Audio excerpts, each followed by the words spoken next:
Good morning, everyone.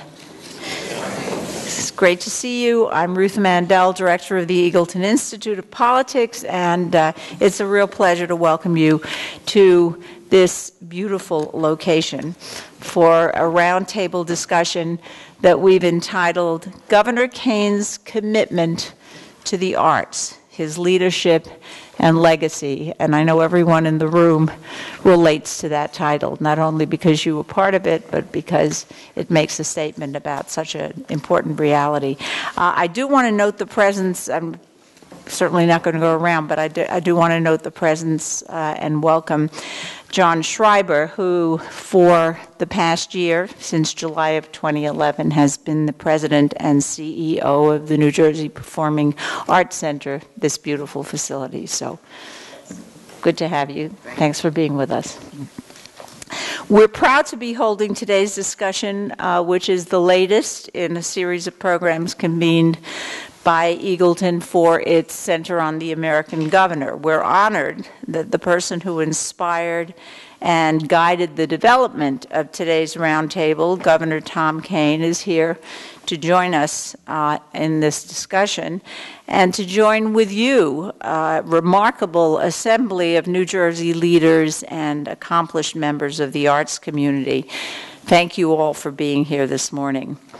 Governor Kean has been a very good friend of the Eagleton Institute, not only for his role in today's program, but for his ongoing engagement in the Center on the American Governor. When we initiated the development of the Thomas H. Kean Archive with a colloquium about his administration, everyone who attended it was a very warm and fuzzy day because everyone who attended was struck by the outpouring of admiration, the warmth, the appreciation from dozens of people who were fortunate to have worked with this outstanding leader.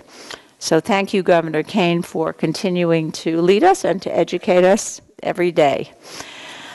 It is also our pleasure.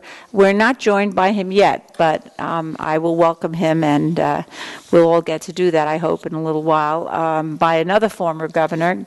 Governor Kean had very much wanted to participate in today's discussion, and that is Governor Byrne, one who set us on the path toward a program area that has resulted in envisioning and building a Center on the American Governor.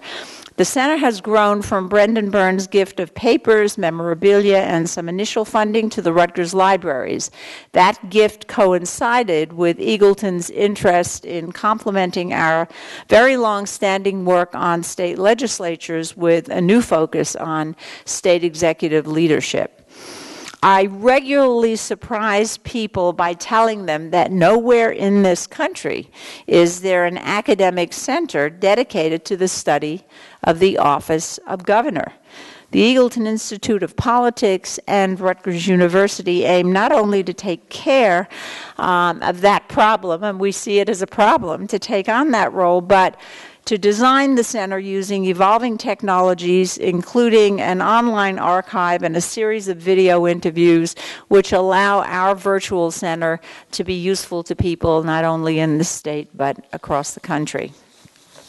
While we've begun with specific sections focused on individual governors right here in the Garden State, ultimately we're aiming at building a national resource broadly gauged to encourage research and education about the state executive in our federal system. Our hope is that such a center will be valuable to present and future scholars, students, the media, and political practitioners.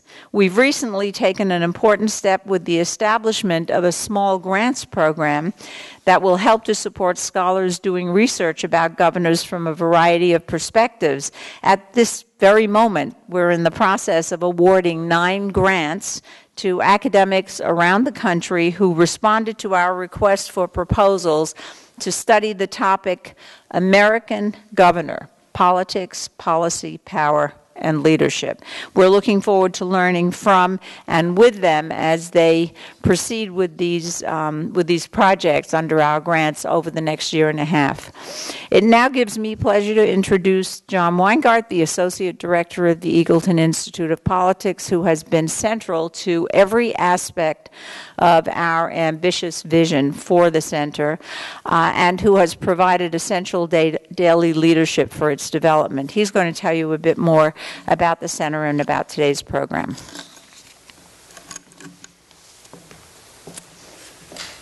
Thank you, Ruth, and good morning, Governor Kean. Good morning, everybody. Some of you have been to other events as part of the Center on the American Governor and know much of what I will say, but we are trying to document the importance of the role of governor, the distinctions between governors in different time periods, in different states, and the accomplishments, the challenges, the frustrations of the office of governor.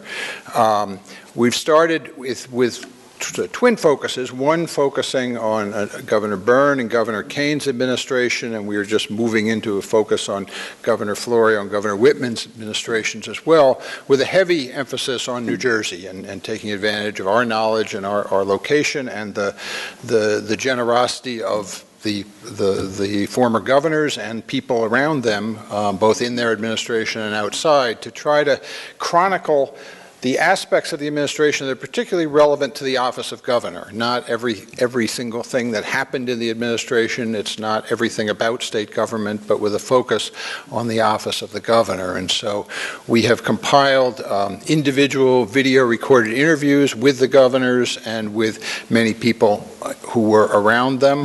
With the case of the Kean administration, we have interviews recorded that are available on our website with Tony Cicatiello and Ed McGlynn, who were here today, and Carl Golden, Lou Thurston, George Albanese, Bob Huey, Chris Daggett, Hazel Gluck, Bob Grady, Ken Moran, and Roger Bodman, and many others. We're fortunate, though sadly, but we did record interviews with Mike Cole and with Kerry Edwards that are available on our website with their memories of the administration.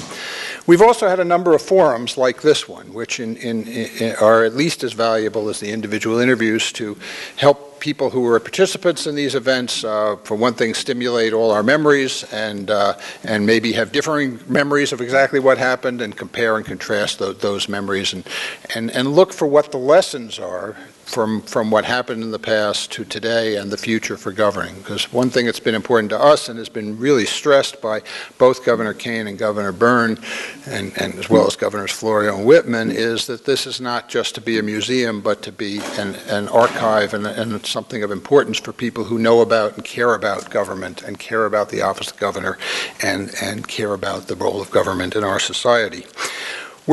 Among the projects we're working on moving ahead, the research projects across the country that Ruth mentioned, we are trying to help those who are looking to preserve the NJN archives to pull out parts of that would be particularly relevant to the study of governors and to make those video resources more publicly available, whether on our website or some other way, and we're trying to do that. We're trying to get discussions started around the country. These research projects do that. One of the events we held that is on our website was a conversation between Governor Kean and Governor Mario Cuomo about some of the things that happened when they were serving at the same time. Some of their things on that interview that are very relevant to conversations going on today about the Port Authority and the role of the two states in looking at issues there, and I'd encourage you to look at those if you have time. And we want to stimulate other discussions that we can record, research papers, analyses that can become part of this site for people to benefit from as time goes on. I want to introduce Nancy Becker, who has been spearheading our efforts around the Kean archive and developing this resource. And introducing her, I want to read a couple of paragraphs from Wynton Marsalis, the great jazz trumpeter, who wrote a piece 3 years ago that he performed at Philharmonic Hall in New York and he's performed here at NJPAC. I don't think he's performed this piece. It's called Ballad of American Arts, and it's an hour and a half long. The part I'm going to read is about 30 seconds. So, but he says, "Before we sang, we spoke. Before we danced, we walked. Before we wrote, we told stories. Before we told stories, we lived. Those songs, dances, and writings allow us to speak to one another across generations. They gave us an understanding of our commonality long before the DNA told us we are all part of one glorious procession. At any point on the timeline of human history, there are tales to be told of love and loss, glory and shame, profundity, and even profound stupidity, tales that deserve retelling, embellishing, and if need be, inventing from whole cloth. Our arts demand and deserve that we recognize the lives we have lived together, and whether that need is expressed in artists visiting schools or museum trips or art curricula or master classes or community bands or artist diplomats or swing dance competitions or grand new concert halls that can help transform a city, the agenda is larger than our individual agendas. It is our story, it is our song. If well sung, it tells us who we are and where we belong. Like the Constitution and the Bill of Rights, the arts can be a sterling example of group improvisation on the grand human theme, how can I be me without keeping you from being you? Let me introduce Nancy Becker. Thanks.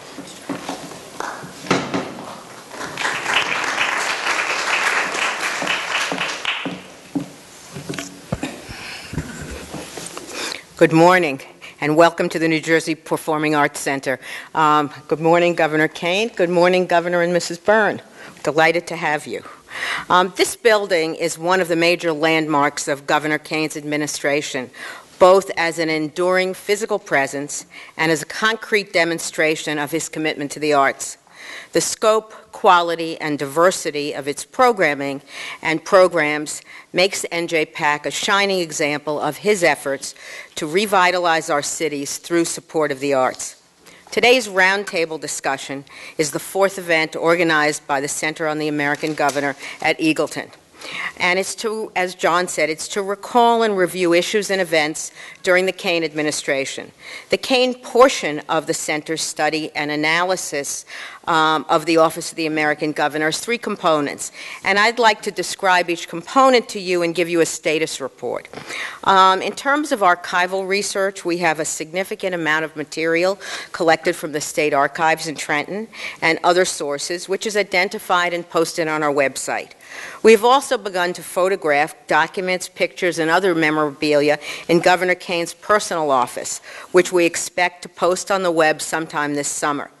And we also hope to establish a link with a new collection at Drew University Library so that the scholars and journalists have access to Governor Kean's personal papers, briefing books, and schedules, as well as the information we've assembled at Eagleton. There was a wonderful event last Saturday opening up that library. We also have videotaped oral histories, and John's told you some of them. We have completed 25 interviews with former cabinet members and colleagues of the governor, in addition to 4 interviews with the governor himself. The oral histories are posted on the web with their transcripts. We expect to complete these interviews within the next year. We have a series of colloquia. Today's program is the 4th event, and the others have included, as Ruth alluded to, a kickoff event, which was a love-in, a roundtable here at the PAC on politics of inclusion and urban economic development, a conversation with 2 governors, Mario Cuomo and Tom Kean. In the fall, we're planning to convene a colloquium on Governor Kean's role in environmental protection. Last fall, when we had to postpone this event, we were very concerned that some of you would not be able to attend this spring. In fact, I'm happy to report that participation is even better than it would have been in October. And we have received lots of phone calls from individuals who asked to attend as observers. We are pleased to have some last-minute additions to our participants, including Dee Kirk and Jeff Kesper, and I'm probably in trouble because I've not mentioned others. And contact information, as I told Jeff in the elevator coming up, was not always easy to find. Unfortunately, we've also had some last-minute cancellations, including Carolyn Clark from the New Jersey Ballet and Ray Chambers, who just contacted us yesterday. This program is scheduled as a roundtable because all of you are experts and have been invited because of your commitment to and support of the arts during the Kean administration and beyond. We encourage you to participate. Al Felzenberg, Deputy Secretary of State during the Kean administration and one of the governor's point persons for the arts, will serve as our moderator. He worked with Secretary of State Jane Burgio, a dear departed friend, and I'm honored to say that her sister, Ruth Bedford, has joined us here today. Welcome, Ruth.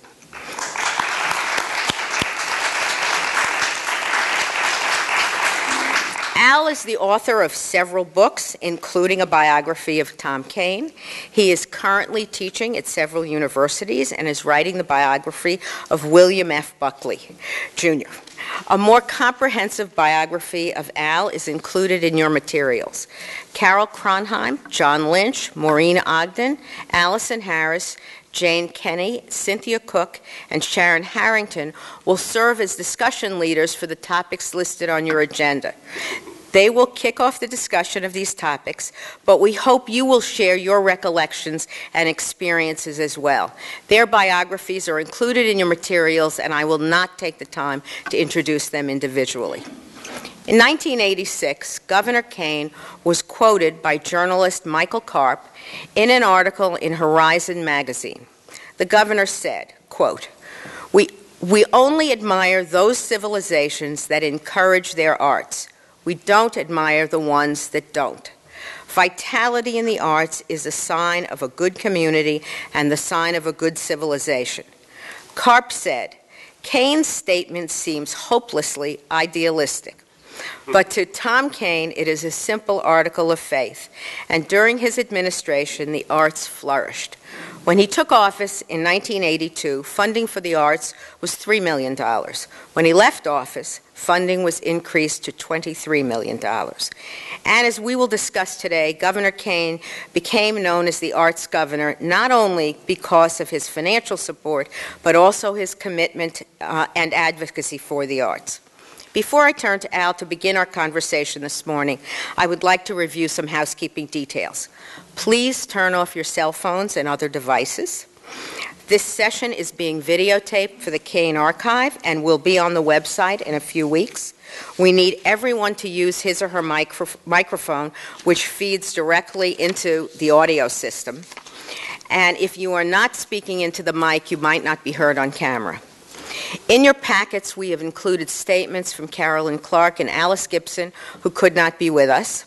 We have a lot to cover this morning, and therefore, we have not scheduled a formal break before lunch. With that said, please feel free to get up from the table. When needed, there's coffee, tea, and water over there. I will just tell you personally, it has been an honor and pleasure to work with Governor Kean for the past 3.5 years, and I look forward to working with him in the year ahead.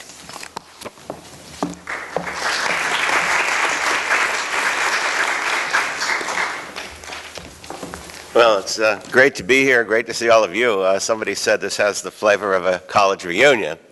So we'll burst into song in about an hour to keep us moving.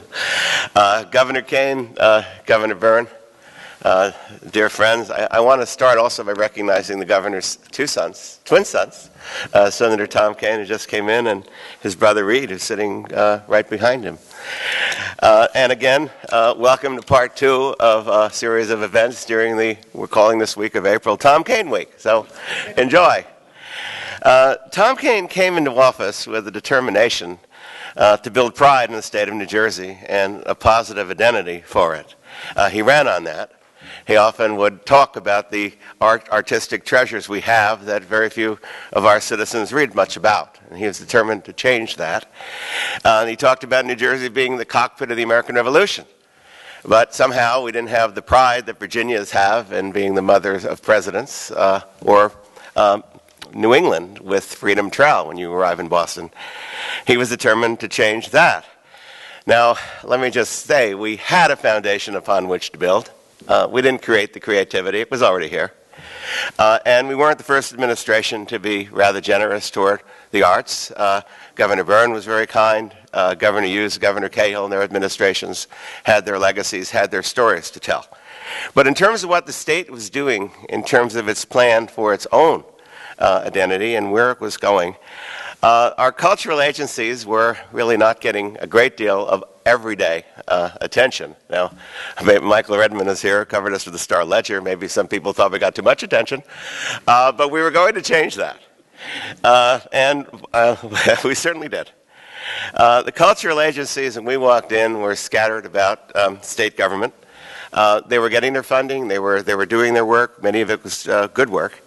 But there was really no one at the top to spearhead any strategy. Where do we want to go?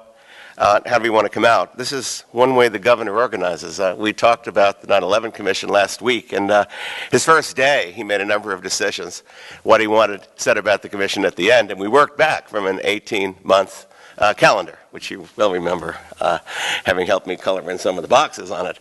We had the same idea where we wanted to be at the end of the first term, and if the voters opted to renew, where we wanted to be at the end of the second term. We walked in, Governor came in with, hard to imagine, a recession that wasn't as long as the one we're coming out of, but it was a lot deeper. And I remember the unemployment rate then was in excess of 10.5%. There wasn't going to be much of an increase for anyone. We had to get along on a shoestring. So we spent the first year trying to organize our strategy. And I mentioned those arts agencies. The first thing we did, well, first of all, in the transition, the governor said that he wanted those departments pulled under a common head with one person leading the chariot. And it was pretty clear who that was going to be. He decided it would be in the Department of State, which is a relatively small office at the time. It did elections and corporate filings. And his choice for that job was Secretary of State, Jane Burgio. And Jane was not a surprise appointment in many ways. Actually, Ruth Bedford probably knows Tom Kean longer than anyone here. And Jane, had she been with us today, probably second long. Long time ago. They've been friends for many, many years. The arts were one of the things that made her the person we all said remember, the person of great joy. She was interested in them. As a state legislator, she fought for them. And I must say, Governor Byrne came into office by a huge landslide at the time, and I think you had a 4-to-1 Democratic legislature. It wasn't hard, it wasn't too easy for Republicans to get a number of bills through. Tom Kean was the leader, right? We called you the Trenton 14? And with all those Democrats around, it was hard to get some attention, but the tragedy occurred which helped build for the future with the fire at the Paper Mill Playhouse. And it was in the center of Jane's district. Jane fought very hard to get some money for it. Governor Byrne was a partner all the way. And I said it was not easy to get a Republican bill through, and she worshipped that pen. And I don't know which of her sons got that pen in the photograph of you handing her the pen, signing her bill, but it was something she was very, very proud of. So Jane became the Secretary of State. Governor Kean's first appointment, by the way. I'll have more to say about the Secretary of State when I introduce Carol. But, and she decided that, and Tom decided, I had a joint appointment from the governor and the Secretary of State, I'll say why when I get to Carol, that we were going to get the show going, quoting the governor here. So the Arts Council was transferred back to the Secretary of State, where it had been some years earlier. The Historical Commission and the New Jersey State Museum and the New Jersey State Archives were all housed somewhere in the cellar of the New Jersey State Library, which itself was a division of the Department of Education. So by the time you got to these entities, you had to go pretty low in the pecking order. And they came in, and the governor set up something called the Office of Ethnic Affairs that reached out to celebrate some of the ethnic diversity of the state. Well, I said we didn't have a lot of money at the time, so we ran after everybody else's parade. You know, what kind of things could we cash in on, and what kind of things could we use to generate activity for New Jersey until we got to the point where we can actually do more of our own investing. Well, the first one was the Treaty of Paris. Now, in 1783, that was the treaty that recognized the independence of the United States. We decided we were going to have an event at Princeton University where George Washington was staying outside of town. When it was announced that the British had indeed signed the treaty to let these 13 colonies on the eastern seaboard go, on happened to Princeton. So we called Princeton, and we asked if they would have an event. Well, we had an event. We had a drum and fife corps. We had a community orchestra perform. We had the consulates of the signatory countries, the Netherlands, Britain, France, Spain, the UK, of course, reluctantly, but they came. We, as a special surprise, we invited a professor the governor had had many years earlier at Columbia University, Richard Morris, who wrote the definitive account of that treaty. And he spent a lot of time talking to the press, talking about the kind of student Tom Kean was. Surprised the press to find out he was a very good one. So Morris had a chance to boast about his student. And then Tom gave a stellar speech, if I remember, followed by a luncheon at Drumthwacket, where we then unleashed the Commerce Department, Borden Putnam and Ming Hsu, saying, well, you must have companies willing to invest in the United States. Let us tell you about New Jersey. And a number of visitations happened after that, and a couple of companies did come over. Then, the one I love to talk about, the Smithsonian Folk Festival on the National Mall. They wanted $250,000 to showcase New Jersey, and the governor said that he was having none of this. Don't they know there's a recession on? Don't they know we're trying to cut the budget? I'm not going to spend I can't do it as well as you did, but I'm not spending $250,000 on a party, and that's the end of that. So, but it wasn't, because John Moran, a good friend of ours, the former and now departed chairman of Merck, stepped forward and said he would help spearhead a private sector campaign to do that. Well, here was a chance to showcase New Jersey, to kick off the New Jersey and You campaign on the National Mall with Congress people there and again, other ambassadors. The governor had a tent put in by the Commerce Department so we could grab all the tourists and say, why don't you extend your stay by coming to the shore, by coming to our historic sites and all of that. The Carpenters Union stepped forward and they did a recreation of the Atlantic City Boardwalk right on the National Mall. I have a picture of Ruth and Jane crossing it with a ribbon cutting and all of that. The New Jersey Symphony performed Great American Tunes in the castle of the Smithsonian. First time that's happened in the history of it. And the governor, as always, charmed Dylan Ripley, the director of the Smithsonian, and more importantly, his wife, who he charmed with his own knowledge of every historical monument in Washington. Here's where I learned how to ice skate. Here's where we had snowball fights. Here's where the bus took me to school. And she had no idea that, we were determined to erase the New Jersey joke. And here was our greatest ambassador of all. I mean, I don't know what they were expecting. They weren't expecting someone to talk about history of Washington statues. And I don't mean the Lincoln Memorial. I mean every Civil War general. So that was great fun. Well, it came time for the second year. And finally, the governor had a chance to give us a little more money. And of course, money is the root of many, many arguments. So when the word got out that the governor was giving us $2 million, maybe, endless groups of people had all sorts of ideas on how he might spend it. One was Jerome Hines, who you all remember, the great basso of the Metropolitan Opera, 45-year career, and a friend of the governor's, a friend of Jane's. And he wanted the governor to spend more money on what he called the major organizations, the large organizations that many of which are represented here. And the governor said, well, he had an idea as well, that he wanted some system put in place, as he said to us many times, don't squander it. I want to make a statement with this money. I want to get something for this investment. So we put together with Jeff Kesper and Barbara Moran, who is here, and David Miller, our three great executive directors of the Arts Council in our time, we put up a plan called the Artistic Focus Award.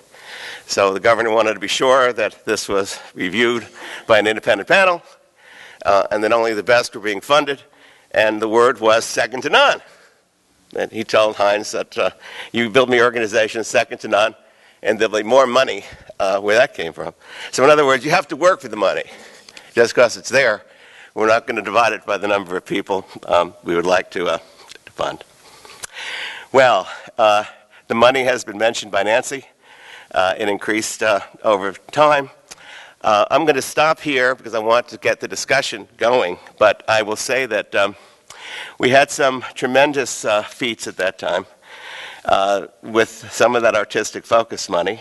The paper mill did a brand new production of Showboat. They revived Jerome Kern's musical. It wound up on PBS's Great Performance. The New Jersey Symphony recruited a young dynamic conductor, Hugh Wolf, who's still making headlines in the music scene. He did an all Leonard Bernstein concert at Carnegie Hall. Leonard Bernstein got on the stage and said, this young man made me forget that I was a conductor. Well, the Star Ledger put it on the front page of its paper with a great byline from Michael Redmond, who's here, telling the world this orchestra had arrived. Olympia Dukakis won an award for Moonstruck. Now, Best Supporting Actress. Now, we had nothing to do with that award, although I'm sure a lot of fans were writing to the Motion Picture Academy of Arts and Sciences. Why they call it that, I have no idea, but they got a lot of mail. So the governor said, you know, I just had a welcome home reception and another parade for the Giants who won the Super Bowl. Why don't we have a great send-off? We don't know who's going to win, but we certainly can have a rally at Newark Airport to cheer on. And we did. And that was one of the, I think, one of the happiest times. And of course, the legislature then brought her back to address the legislature, which I think is the first time an artist or an actress had addressed the New Jersey legislature. We had some great moments to look back on. Now, all of our work did not come out of state government. We had some tremendous citizens who gave their time, who volunteered, who agreed to sit on the Arts Council, and we were blessed with a great council. And we had 3 dynamic chairs in my time. Clement Price, who was here, Margaret Hager-Hart, who's not here today, Elizabeth Christopherson, who many of you know from other aspects of her work. And we had great people. Dee Kirk is here. We had several others. And without all that, this was a team. This wasn't all the governor's office. In fact, I think one of the greatest achievements the governor made, and one of the things that most inspired me, was to inspire others to work. It becomes much easier. You get much more done as an extension of you as you engage other people. Well, all this time, in the back of our mind, what are we going to do about these facilities? And we had a marvelous executive director of the New Jersey Symphony, John Heyer, who went to see the governor and said, do you know this is the only state in the union that has an orchestra that has been rained out of indoor performances? That we have piano legs going through stages. We have springs popping up out of upholstery. This is a disaster. And the second term was dedicated to that, and we will come back to that later. I want to ask Carol now to fill in for some of the economic development aspects. And before I do, I want to say one of the greatest joys anybody can have is when you have an assistant working for you who sometimes takes your old job. And Carol worked for me for most of the second term, particularly on the facilities issue. And I have to say, she comes to her post much more qualified for it than I was, because she had also been acting Secretary of State sometime in the Whitman administration. So, and I said that I was a dual appointment, so was Carol. And the reason will bore the rest of you, but if there are some lawyers in the audience, you may understand that in the New Jersey Constitution, one of the assignments of the Secretary of State is keeper of the Great Seal. Now, that sounds very medieval, and, Henry VIII would take his signet ring and, bang it on a wax, and there was the extradition order and the execution order for one of his wives, okay? But it has a very contemporary purpose. When the Secretary of State, in this case the Lieutenant Governor, is not around, or has been sent on some business, or is out of state, or ill, or whatever it is, the Assistant Secretary of State gets to be acting. Why is that important? Well, because the person gets to sign extradition orders for people escaping our legal process, criminals being extradited back from Arkansas and other places where they have escaped, and filing of laws. And many suits have been filed, not only as whether the law was signed, but when the law was filed. So because it has not a constitutional role, but a semi-legal role, dual appointment. So I now give you Carol Kronheim, the only deputy appointed by the governor and the lieutenant governor. And Carol will talk about the impact of the arts on the economic condition of the state. And we'll lead it. I hope you all join in because you all have something to contribute. I want to thank Eagleton for setting up this wonderful forum. It's been a wonderful couple days to have these reunions with all the Kean people and so many people around the table who I've had the pleasure of working with, working for, so many of you, and continuing to work with.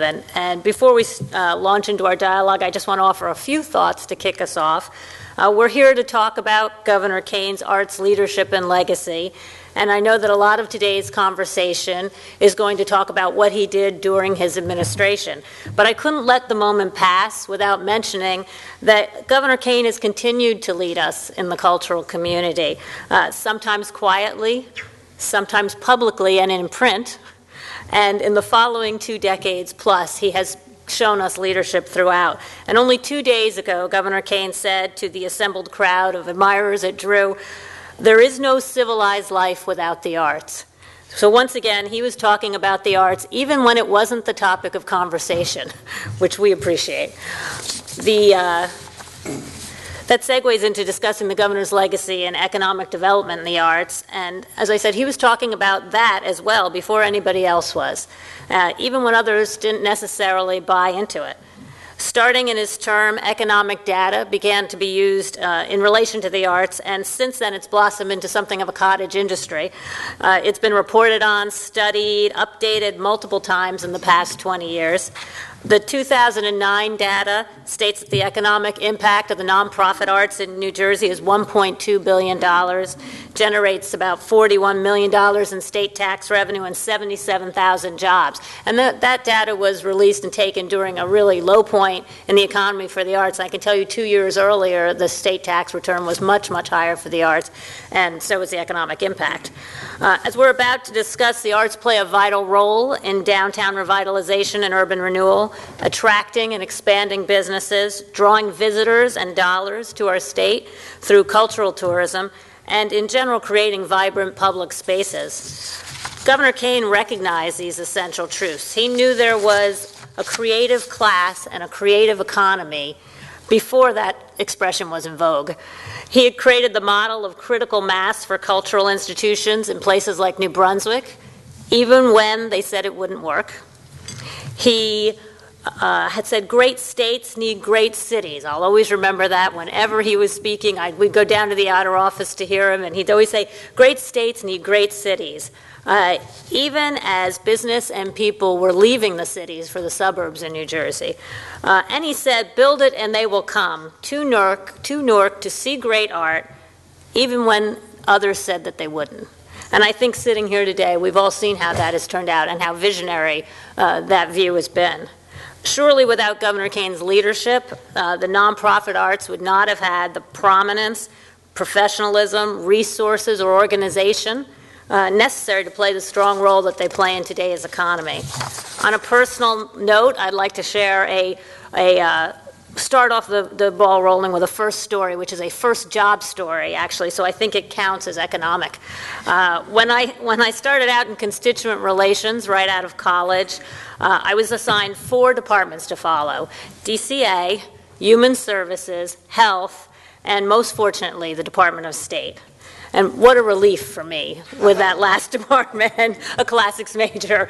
And within the first week, I had the good fortune of going down to the outer office and getting to go down there and actually meeting the governor. I'm sure he won't remember it, but we actually met under the portrait of a colonial governor, Governor Belcher, who gave Princeton the Lamb for Nassau Hall. he began discussing the painting and the history behind it, and I knew right then that I was going to love being in the Kean administration, and I certainly have loved it and has treasured it always. So now, now that we've started the conversation, I wanted to get other people's thoughts on economic development. I know a lot of the other panels are going to touch on the economic development issue, the arts inclusion, the development of this facility, New Brunswick, the lasting benefits, and I thought now would be a good time, if anyone wants to get the ball started, they may want to talk about some of the projects that they were involved in and what they think about the economic development impacts. I know for the people who had been at the Arts Council, I think they could probably speak very strongly to the fact that the economic impact was significant but not strong at the start of his administration. And by the end, we really had the ball rolling. And I see Michael Redmond has his hand up. Go ahead. When I began covering the arts in New Jersey, the single largest funder was the Geraldine R. Dodge Foundation, which did an incredible job. $1 million in 1974 was real money. The question soon came before someone who was covering the arts, what is holding the arts up? How are the arts supported? I had a look then at the New Jersey State Council on the Arts, which was about to celebrate its 10th year. Alvin Gershon was chairman. And it was a time when a whole series of things began to coalesce. The idea that New Jersey should have superb professional arts was very close to the heart of the editor of the Star Ledger at that time, Mort Pye, who I was very fortunate to be given virtually carte blanche to go find out the facts about public and private support of our institutions. Before you know it, it certainly attracted the attention of the Byrne administration, which responded positively, and we have now begun to discuss what happened under Governor Kean. To go from a budget of approximately $1 million, which I believe the Arts Council was receiving in 1975, I would have to check, to $22 million within 8 years is indeed an astonishing development. And I think I just wanted to point out, however, in the very beginning was the Dodge Foundation and the State Arts Council. One of the leadership functions that came about because of the commitment of Governors Byrne and Governor Kean was a clear signal to the private sector that this was a priority in our state. Therefore, the leadership was probably worth even more than the appropriations. That's all I have to say at this time. Thank you. Thank you. Jeff? Imagine the economic impact to the State Arts Council Board of Directors and staff. We saw incredible growth in our budget, $2 million one year, $4 million the next, $6, $8 million, and it just continued to increase. We had a wonderful time and a difficult time trying to identify what we were going to do with that money. We had an incredible board and we had an incredible staff that was able to look at the issues of concern in the state and to devise new programs to help offset those concerns that we had. I'd never totaled the total number of new programs. I think it hit something like 20. Artistic focus, minority impact, South Jersey artistic impact, the artistic challenge. There was just one program after another. So that was part of the programming that allowed the impact to be spread throughout the state. Our South Jersey regional impact was terribly important because the arts groups in South Jersey were saying, where's our fair share? And I think we've heard that all the time. And we were able to develop a program that directly funded those organizations above general operating support. So it was a wonderful time. It was a very energizing time as well. David? Well, to the the question of economic development, I think that a lot of lessons were learned out of New Brunswick, and the excitement that was generated by what was going on in the late 70s as a very dynamic group of forces were put together. Johnson & Johnson, New Brunswick Development Tomorrow, New Brunswick Cultural Center concept, the notion of investing in George Street Playhouse, Crossroads Theater, the revitalization of the State Theater. But I think possibly the most important thing that came out of that then was expanded as under the Kean administration so brilliantly, was that there was a very important relationship between the corporate New Jersey and cultural New Jersey. And so folks like Maury Tannenbaum at AT&T, and Jim Burke and others began to understand more profoundly that it was in their best interest as well for there to be a vibrant cultural community in New Jersey. And so much of that was going to be urban-based. And so from that seed and Senator Lynch at that time providing so much truly profound leadership, from that acorn, mighty oaks have been growing ever since. I'll go right down the road. I think one of the legacies of Governor Kean was that he used the economic impact argument and gave a reason to legislators and others who may not have been inclined to support the arts for art's sake, while he truly understood the value of the arts to our lives and the potential impact. He really helped us shape that argument and make the case, and it continues to be an important case that we make today. Very true. Thank you. One thing I wanted to say, and this is a little obvious, but sometimes so obvious we miss it.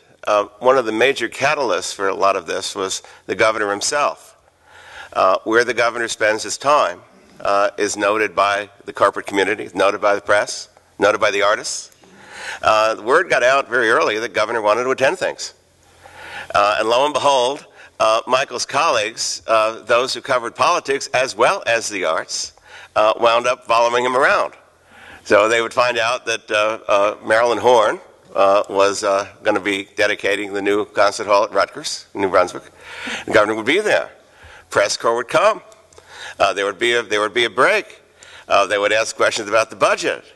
And he would say, well, what did you think of that encore of Jeannie with the light brown hair? And the reporters would just stare at him.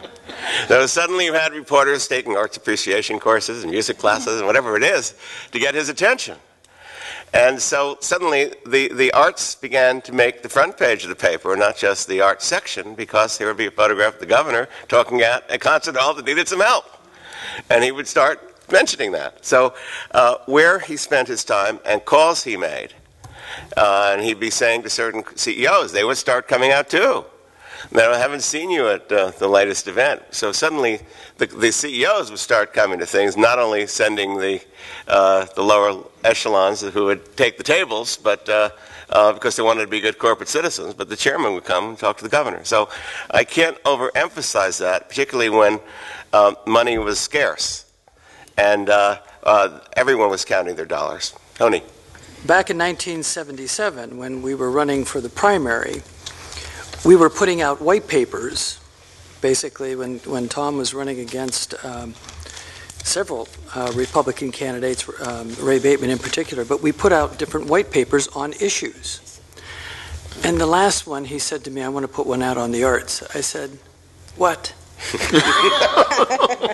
said, I want to put one out on the arts. What do you want me to say about the arts? You know, economics, I can understand. We were dealing with the income tax issue. We were dealing with all those things that Governor Byrne had promulgated, and we were debating those.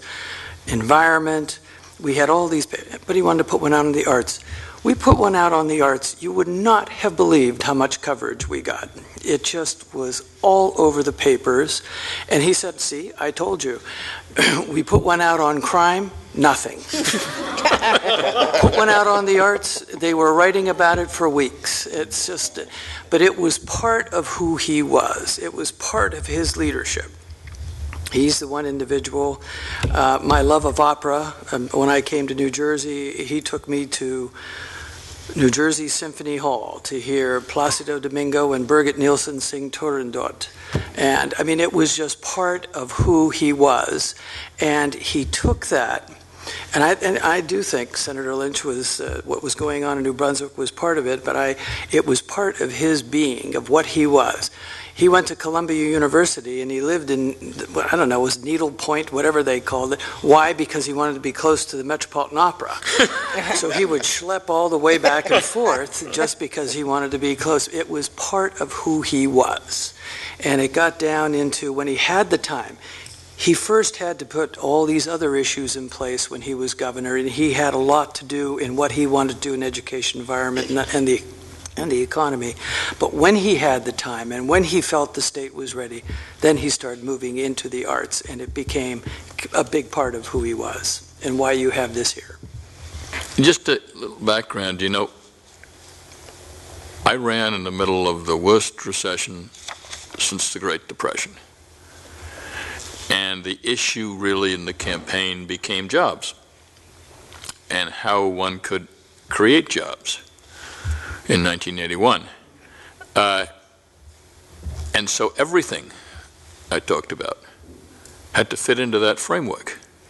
I talked about education because you can't create jobs unless you have educated citizenry. I put in the environment because people aren't going to move jobs unless there's a decent environment for their families to move and so on. And so I was going to talk about the arts, so I talked about them economically because of the time we were living in and the idea that this was part of any way to really bring jobs to the state. I've always believed, for instance, all the studies that show anywhere from 3 to 5 jobs are created for every dollar you spend on the arts, or you get $5 back in a sense in the budget. I've always believed that to be true. And that's what I made part of the campaign. Once I got elected, the arts community wasn't dumb. They didn't pay much attention when I said it in the campaign because nobody pays any attention to what a candidate says in the campaign. They just don't believe it, you know. But once I was elected, some of the arts community thought maybe they would believe it. And I remember going to George Street Playhouse, one of my first years being elected, sitting there, I don't know, John, you were probably there, John Lynch, who understood this relationship between economic development and the arts probably before anybody. But sitting there, and they set me in a seat. And when it started to rain, I got dripped on. And I remember the then head of George Street saying, "Oh, this is so embarrassing, you know, the roof leaks, you know." And I went back to Trenton, convinced the George Street Playhouse had to get the money to fix that roof and get the kind of new facility that they eventually got. But it was that kind of a thing. And you do lead, whenever you're in office, and Brendan Byrne knows this, you bring you bring to the table what you always had in your life, in a sense. And Tony is a bit right about where I lived when I was a graduate student. It wasn't simply because it was near the new Metropolitan Opera. It was because it was the cheapest place to live at that point, near the subway at 72nd Street and Broadway, where I could take the subway right up to Columbia. But it was a terrible neighborhood. They made a movie at that time called Panic in Needle Park. And Panic in Needle Park was located right at that subway station, 72nd, that I took every morning. That was the drug exchange capital of the city at that point. And I saw them make the decision, which I somewhat regretted because I loved the old Met, but make the decision to move and develop Lincoln Center. And as I saw Lincoln Center come in, I saw that whole neighborhood change. And I saw things get a lot better.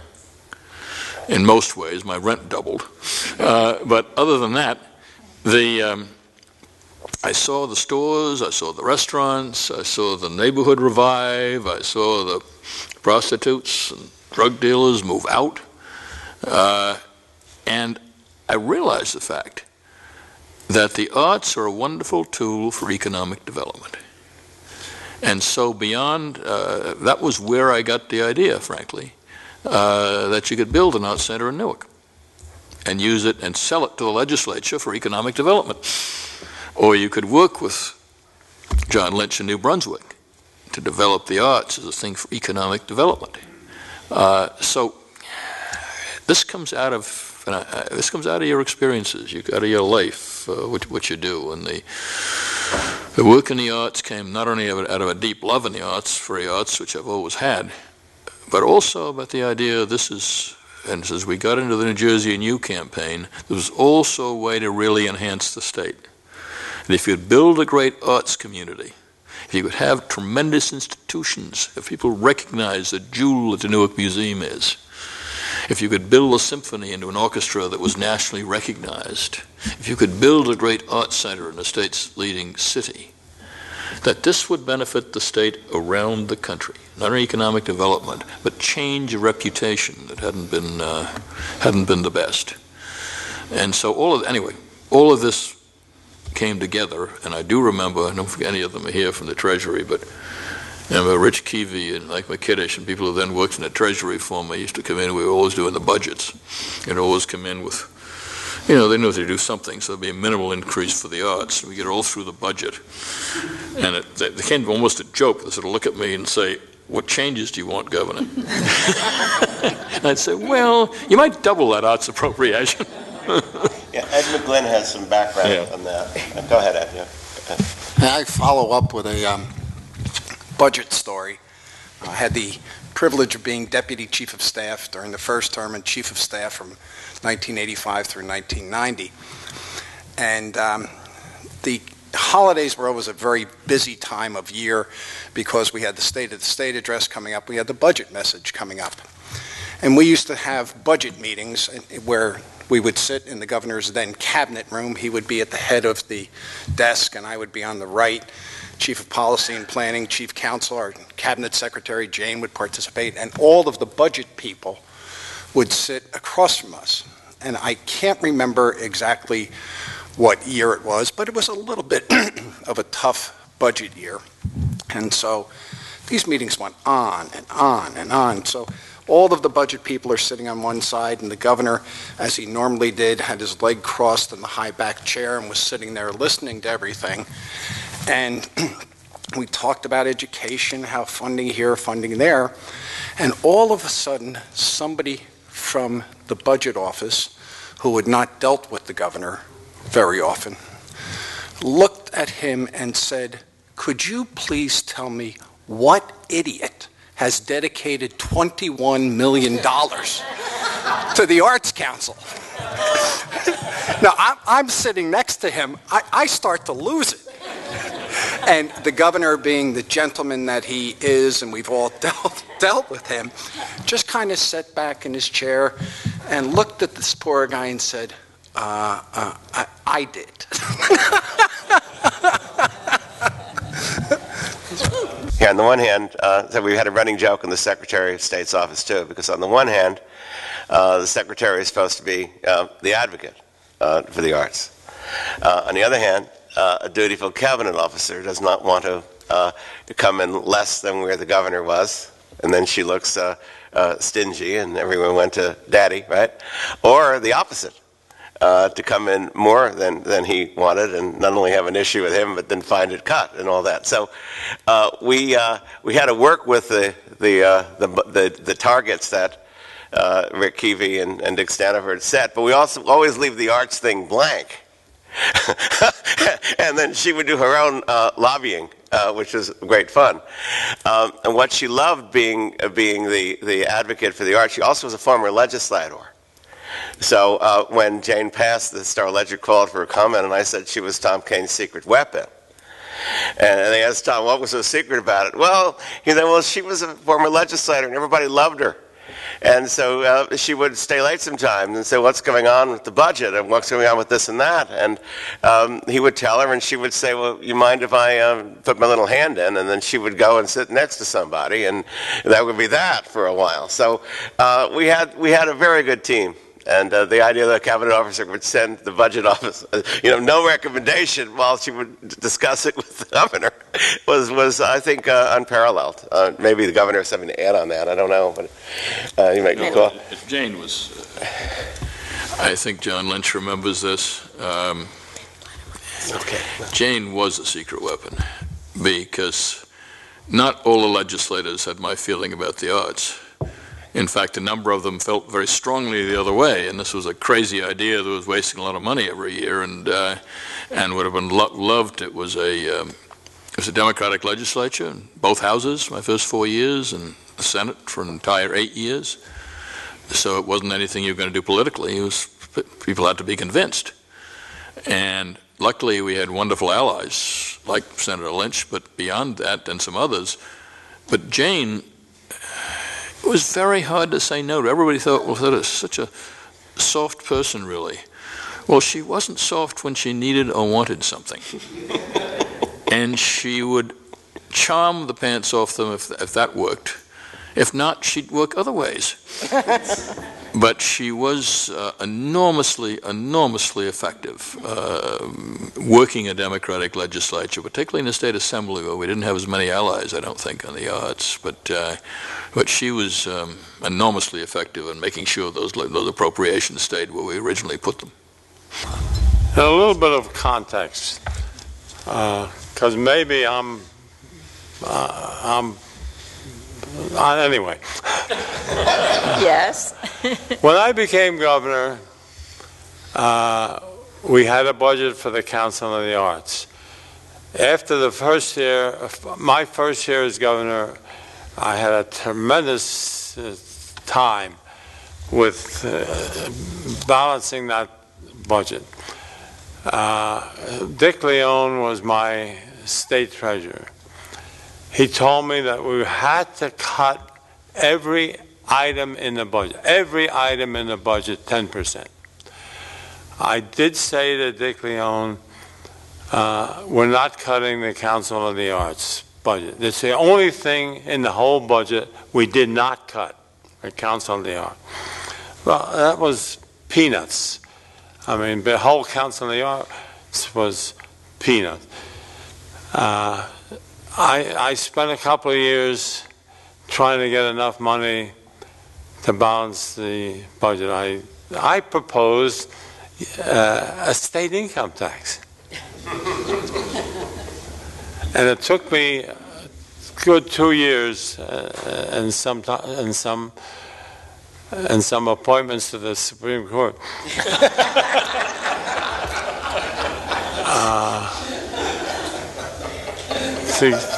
to get the income tax passed. That gave future governors the opportunity to fund the arts.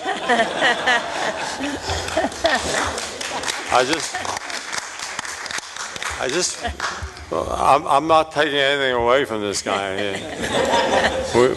We even shared a painter for our portraits. Could I tell a story about that?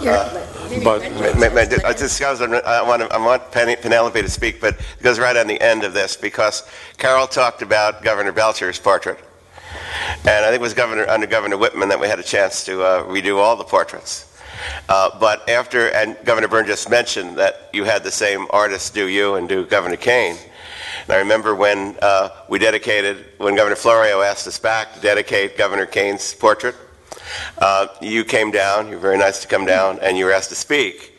And you said you felt very sorry for Governor Florio because every day he comes to work, he gets to see the Kean family, and you pointed to the governor's portrait on that wall. Then you pointed to Governor Livingston's portrait, and he got to see the Kean family on that wall. So I have a list of Brendan Byrne lines that I use in Washington where they're cycled the first time, renewed the first time again. Penny, go ahead. Yes. Sorry. Hello, yes.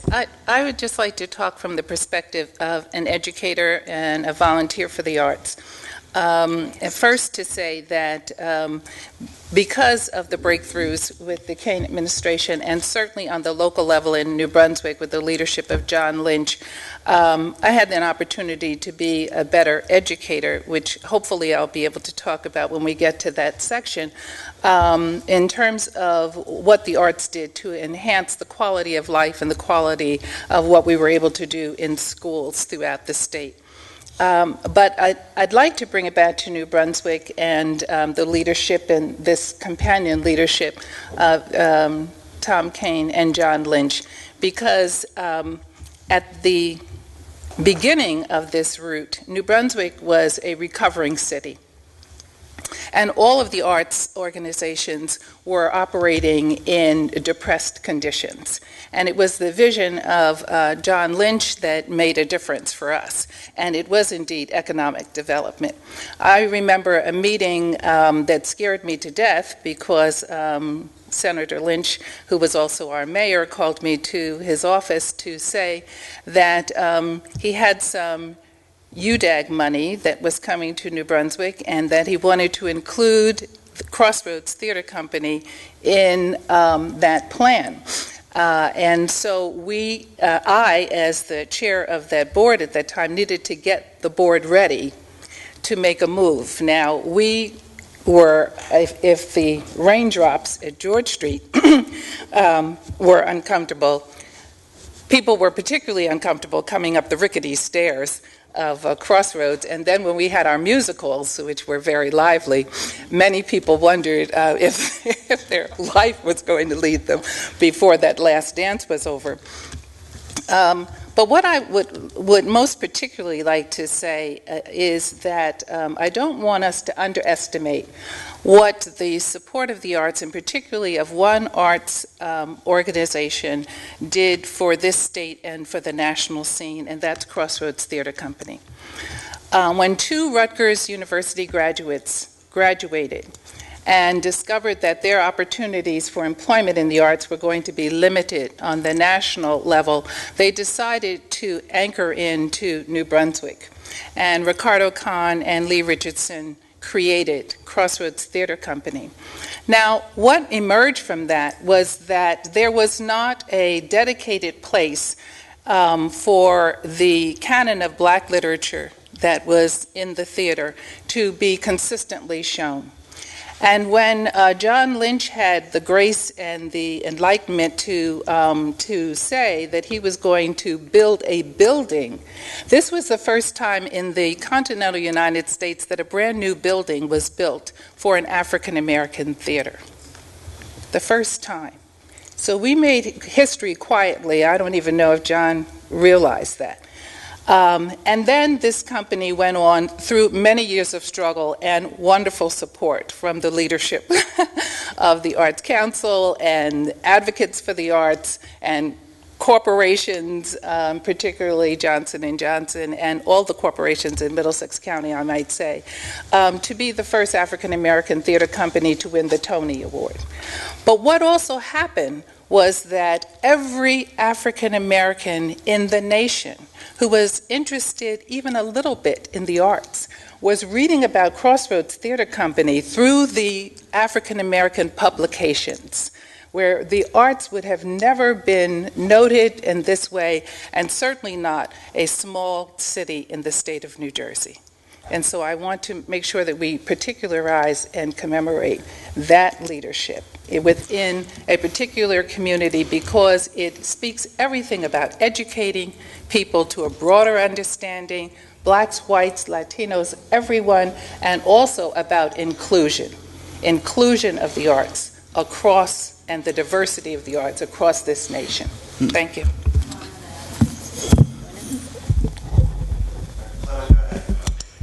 You want to go, Alan? Okay.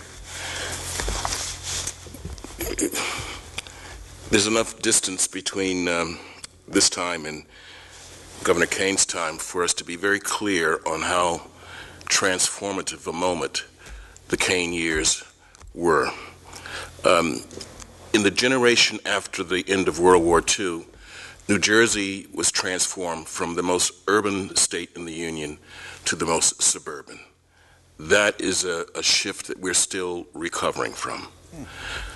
Secondly, when Governor Kean was initially elected as governor, that was 15 years after the disturbances, the civil disorders of 1967, which means that we are just about a half generation removed from that terrible summer, giving us perspective, giving us rationality, and most importantly, scholarship. Why did Newark and other New Jersey cities have days of infamy? The other thing that's going on when Tom comes on the scene as our governor is that the baby boomer generation, these kids, were beginning to take leadership positions. They had been influenced by their generation's optimism, idealism. More women are involved in leadership positions.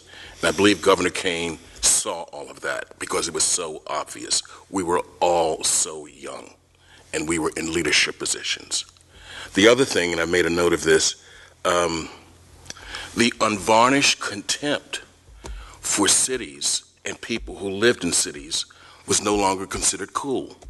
In fact, it was considered outrageous to blatantly attack Newark or Camden or Patterson because they were what they were. And I've always said to the governor, he's a colonial historian, but he has the if you will, the intellectual pedigree of a social historian. He knows how things connect. And the other point that should be made is that around the time that Tom was governor, two very important books are published. Lawrence Levine's Highbrow, Lowbrow, which said that American art essentially comes from the bottom. It's jazz, it's blues, it's modern dance. So although Tom Kean, and we heard this because we heard it through Al Felzenberg, loved opera, he understood the, if you will, the hierarchy of the arts. And the fact that American arts really is in that middle brow, low brow part of the hierarchy. So he essentially got out of our way, Jeff, and allowed us to fund Crossroads Theater, WBGL, and these other smaller arts organizations. In addition to the museum and the opera and the symphony, we started democratizing arts funding. And the final point that I should make is the other book is Kenneth Jackson's Crabgrass Frontier. When that book came out, we knew why Newark was declining.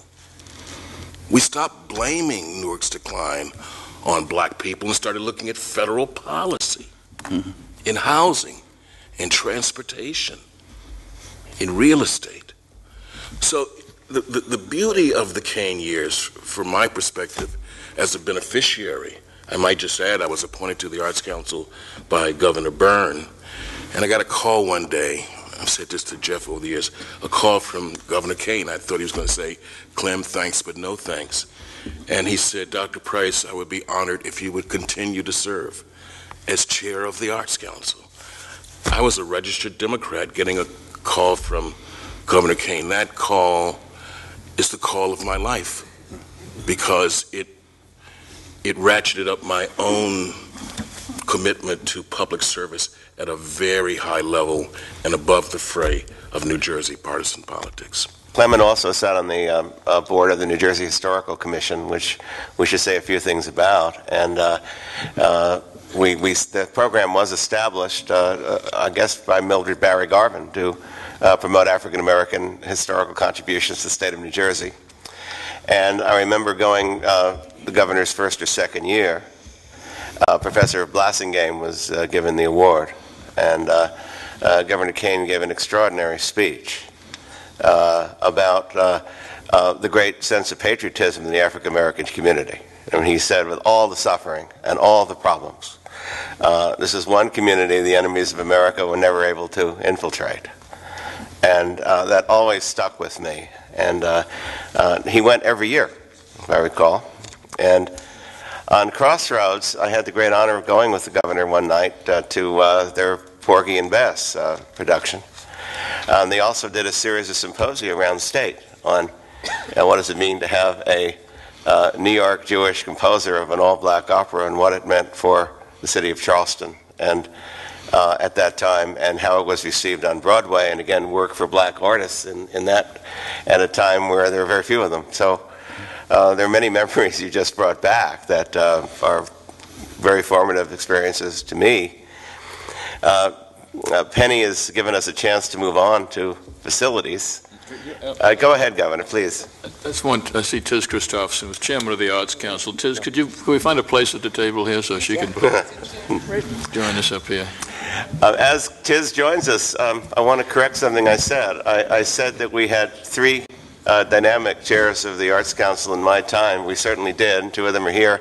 I didn't mention Celeste Penny. We actually had 4.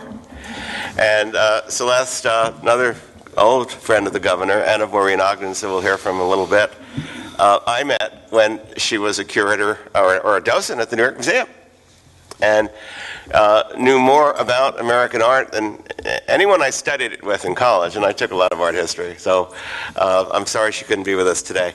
Well, Penny has given me a great launching pad because we talked about bipartisanship on Saturday. We talked about Governor Kean and Congressman Hamilton. Well, before there was Kean and Hamilton on the 9/11 Commission, we had John Lynch and Maureen Ogden. Whenever there was an arts bill, a history bill, an environmental bill, or anything good for the state, it was John Lynch and Maureen Ogden. So before I turn the baton over to them, I want to make one small issue. Sometimes a bad thing happens that becomes a catalyst for a good thing. I mentioned the beginning of our $2 million, which started on the way to 20. And many people have uses for the money. So the governor and a state legislator were not seeing eye to eye in a certain matter, and he wanted to get the governor's attention, so he thought he was going to get Tom Kean's attention by slashing $1 million off the Arts Council budget. You can see a cartoon, a Bill Canfield cartoon of that at Drew, of a state senator putting mustaches on the Mona Lisa, on the portrait of Governor Kean, and on a ballerina, and all of that. Well, the governor said to the arts community, "You're going to have to fight to get the money back. You know, I don't have control of the entire legislature or any of it at that point." Well, they did, and that was the beginning of Arts Pride. And I hope as we talk about this, Anne Marie Miller and particularly Laura Aden, who was, I guess, our first chairman of Arts Pride, will talk about arts advocacy and how that has grown in the interim years. So let me yield now to Maureen Ogden and Senator Lynch for their memories, but also the first the first bond issue in the country that went for cultural institutions and historic sites. And I'll let you divide it up how you wish. Thank you, Senator. Thank you, Assemblywoman. Well, Maureen is being deferential, which is her style. I think she learned some of her style from Governor Kean and of course, Jane Bergio, who both of whom had enormous people skills.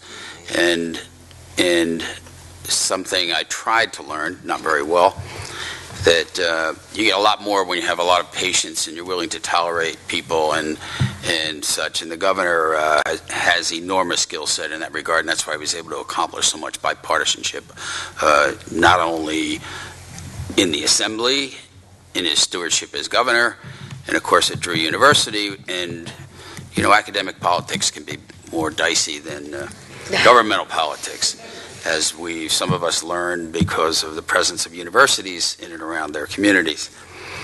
Al made a good point earlier that it isn't just the financial resources that were instrumental in the evolution of the arts during Tom Kean's tenure, but the personal understanding and commitment and realizing the significance and having the passion for it.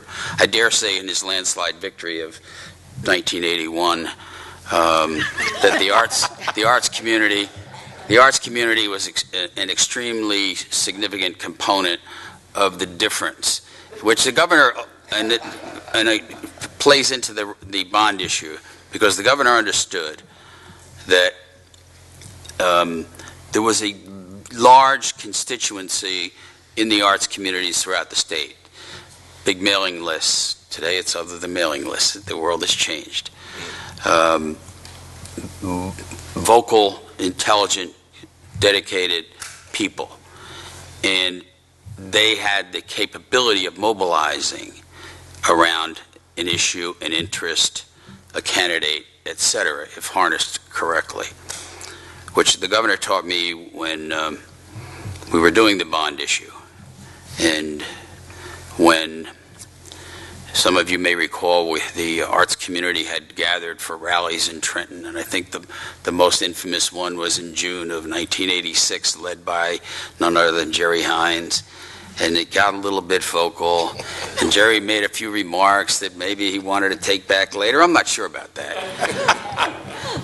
But of course, the governor, in his inimitable style, maintained his patience, didn't get excited, and he talked to Jane and I about the fact that he really wanted to do something for the arts and for arts facilities, but it wasn't good public policy to do it out of the general fund, and it would be a bad precedent. So we cobbled together an idea with regard to the bond issue, and we needed a bigger constituency than just the arts, and you had a very vocal and dynamic historic preservation group, and you also had, of course, the Green Acres people and the environmentalists who had a track record on bond issues. And the first hurdle we had to overcome when we came up with this idea was OLS and the opinion as to whether you could marry the three together and put it on the ballot. Fortunately, the opinion was positive, and the governor had some really cogent words of advice with regard to the arts community. He said they need, this is going back in '86, they need an organization, which turns out to be Arts Pride, to marshal their resources, their constituencies, because heretofore so many of the arts groups were competing for dollars, and they weren't on the same song sheet, and they had never rallied sort of together. And it was a great opportunity to achieve something that was so important to the future of the arts. And through his admonition, that ultimately came to pass, and we had people like, some of you remember Bill Wright from Rutgers, who was very active in the original creation, and a whole lot of other leadership around the state. It was wonderful to see that evolve. And of course, with the three constituencies, the bond issue passed significantly. That wasn't an easy thing in those days. First of all, the bond issues are never easy. And typically, you'd have a Green Acres, which always wore the white hat, and you had some transportation and higher ed, but this was new and it was different, and if the arts went alone, it probably would have been extremely difficult to pass. So the combination of the three, I think, led to a very good positive program, but more importantly, as the governor knew, it brought together the arts communities in a way that heretofore had not happened. And maybe in terms of the history of all this, in spite of the good products that came out of the old theaters, like New Brunswick, which incidentally, Governor Kean, you remember the rain coming down in the George Street Playhouse, the State Theater was almost a victim of the wrecking ball. It was a XXX theater. It had fallen into total disrepair, and they had announced that they were probably going to demolish it and try to do something else there. And the governor's good friend Dick Sellers, who had been the CEO at J&J and had stayed on as the chairman of the executive committee, and who was very active with us in the city of New Brunswick, led the charge to cobble together $450,000 to buy the State Theater so we could inventory it and be sure that we could ultimately develop that facility. And ultimately, of course, we did redo the George Street Playhouse, and they got rid of our YMCA where we played basketball at lunchtime. We took a lot of grief for that. But the governor, anecdotally, the governor's stories are always the best. We went to him to ask him to lend his name for the Thomas Kean Arts Advocacy Award by the George Street Playhouse, which is an annual award. And he looked at me and he said, well, I think I would like to do that under one condition. He said, on the first ceremony, I want you to have Patti LuPone or Sarah Vaughan.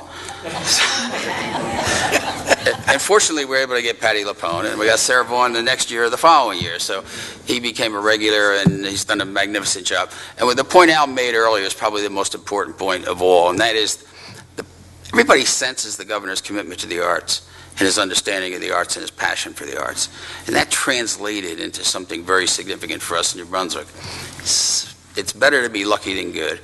And I got a new job because Governor Kean and a whole lot of other people ran in the primary of 1981, including my senator, Bill Hamilton, who a lot of you know, and opened up a whole lot of opportunities, and the bench was cleared out, and the leadership channel was cleared out. And I was also blessed to fall into a governor who dealt in a bipartisan way that we haven't seen since.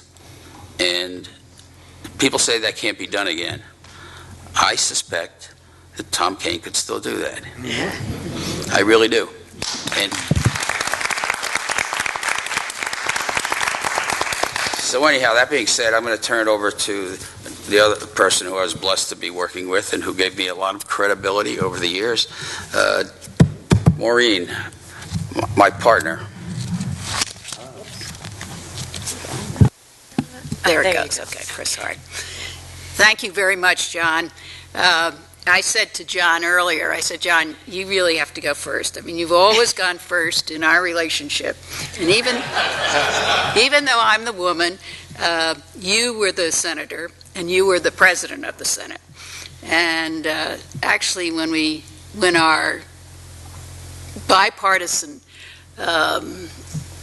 partnership started, I think I was just I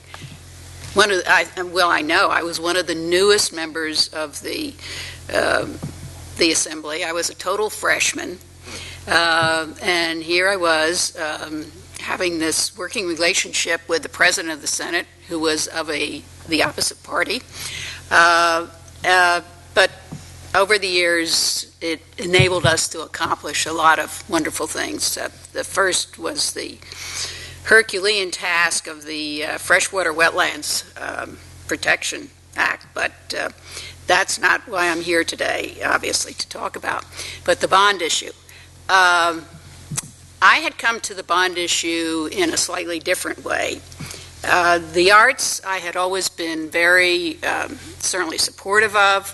I had been in the National Conference of State Legislators. I had been on the Arts Committee, the Arts, Tourism and Cultural Affairs Committee for the whole time that I was in the Assembly. And that, following the leadership of Governor Kean, was something that I really was enthused about, and particularly with, say, the Paper Mill Playhouse in my district, and knowing so many people who were involved in the arts. But as I said, I had come up to this bond issue in a slightly different way. The bond issue, as probably most of you know, had three parts to it. It was historic preservation, the arts, and Green Acres.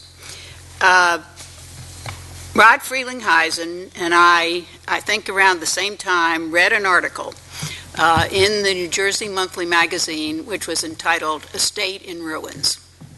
And this was in the 86, 87, describing what had happened to all the wonderful heritage, the historic heritage of buildings, structures in our state that were just crumbling before our eyes.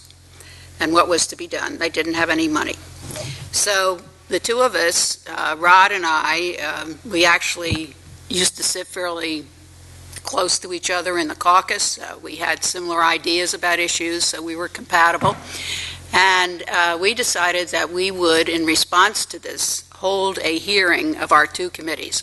Rod, at that point, was chair of the Appropriations Committee, and I was chair of the Energy and Natural Resources Committee.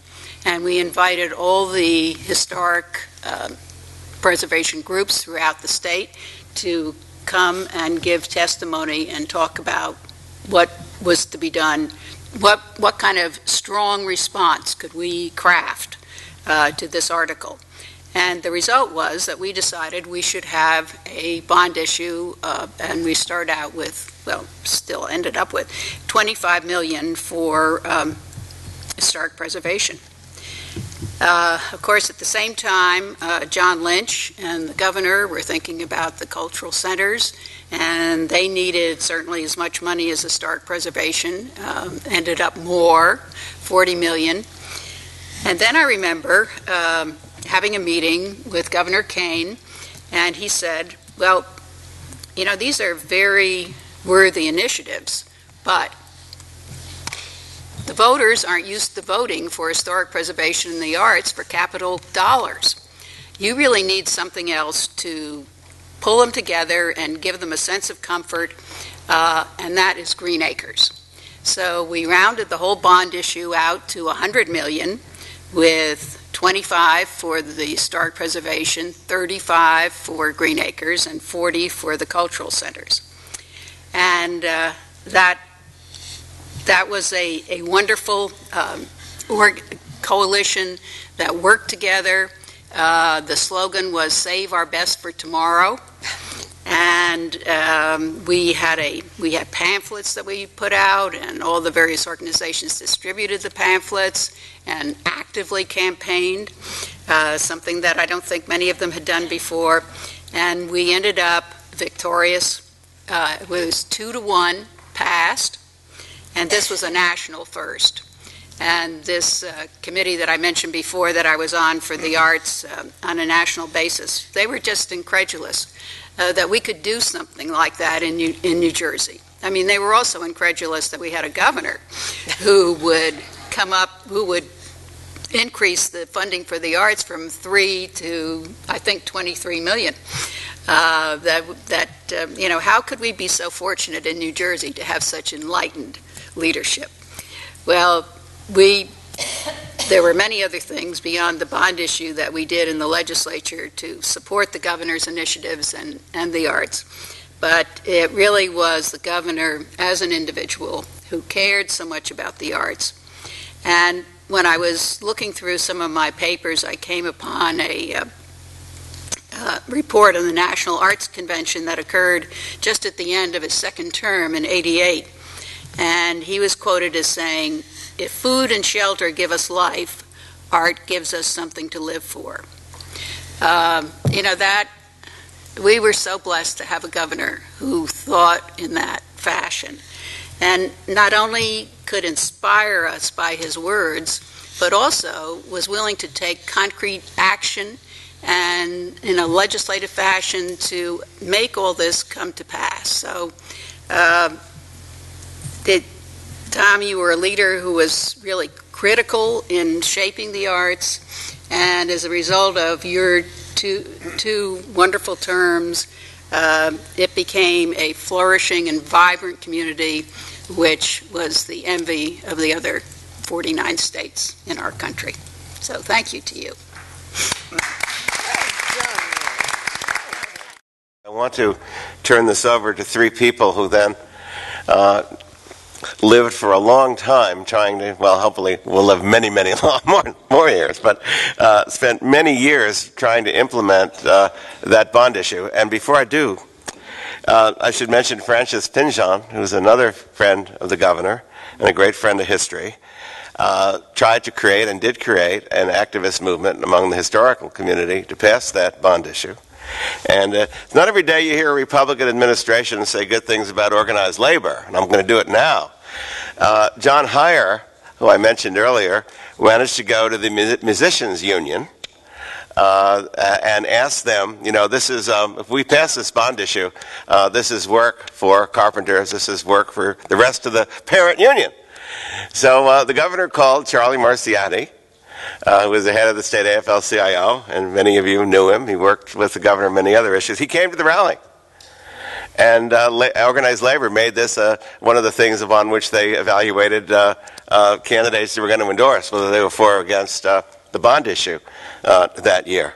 So I wanted to make that point. Now, I also want to say one thing, because we're going to get to Newark soon, and I want to make a few comments about, I said the second term were facilities, and I'll be very brief before I turn this over to our three speakers. Around the time of the governor's second term, as it was beginning, actually right after the election, Margaret Hager Hart called me, the chairman of the Arts Council, and said, well, now that the governor has been reelected by an overwhelming margin, maybe we can move ahead with some of the things we've been thinking about. And she said, if the governor or the Arts Council were to designate a site for a new facility, or was to take an existing site and convert it into a facility, life in New Jersey, the rest of the communities that weren't picked would form a coalition in the legislature to defeat it. So why don't we see if we can get an outside consultant who had nothing to do with New Jersey, but had planned art centers elsewhere. And we did put a call for proposals. And we had a panel, Jane and I sat on, the state treasurer, Feather O'Connor at the time, and Jeff was on the panel. And I can't remember, maybe we reviewed a dozen submissions, and we settled on Carl Shaver. And the governor liked that because Carl was involved initially with the proposal for a Lincoln Center and had worked with the likes of Robert Moses and Nelson Rockefeller and others, and we thought he was ready for us. And we gave Carl about 6 months to come up with a report, and he proposed Newark. And again, Mort Pye put it on the front page of the Star-Ledger, and all the editorials would never be built. And the Daily News called it the worst idea since Napoleon invaded Russia. I remember that very, very, very distinctly. Well, Carl then took me on a tour of the greater Northeast to see what could be done and what was done elsewhere as he was writing the report. And he said New Jersey was doing very, very well in terms of audience development, was doing very well with membership subscriptions, and thanks to the governor, very, very well with state contributions. We're falling down with corporations. We're doing our part. J&J was doing more than its part. Prudential was doing more than its part. Wasn't a lot else going on. And he said, and in the area of individuals, wealthy individuals who want to use their contributions to change the landscape, there was not very much going on. He said there might be 5 people in the state who I'm thinking of, but he was really thinking of one. And he said if it was going to be Newark, we had to go see Ray Chambers. And since Ray isn't here to tell that story, Ray loves the city of Newark. He's involved in many things today. You probably know the story as well as anyone. He came to see the governor, and the governor said, well, not much else was happening. The legislature took this in, and there wasn't anyone willing to stand up. And he said, I will challenge them. And Ray came forward, and he said that he would contribute, I think it was $15 million. $15 million is on the table for a project Shaver estimated would cost about $60 million or so at the time. It cost a little more, as you all know.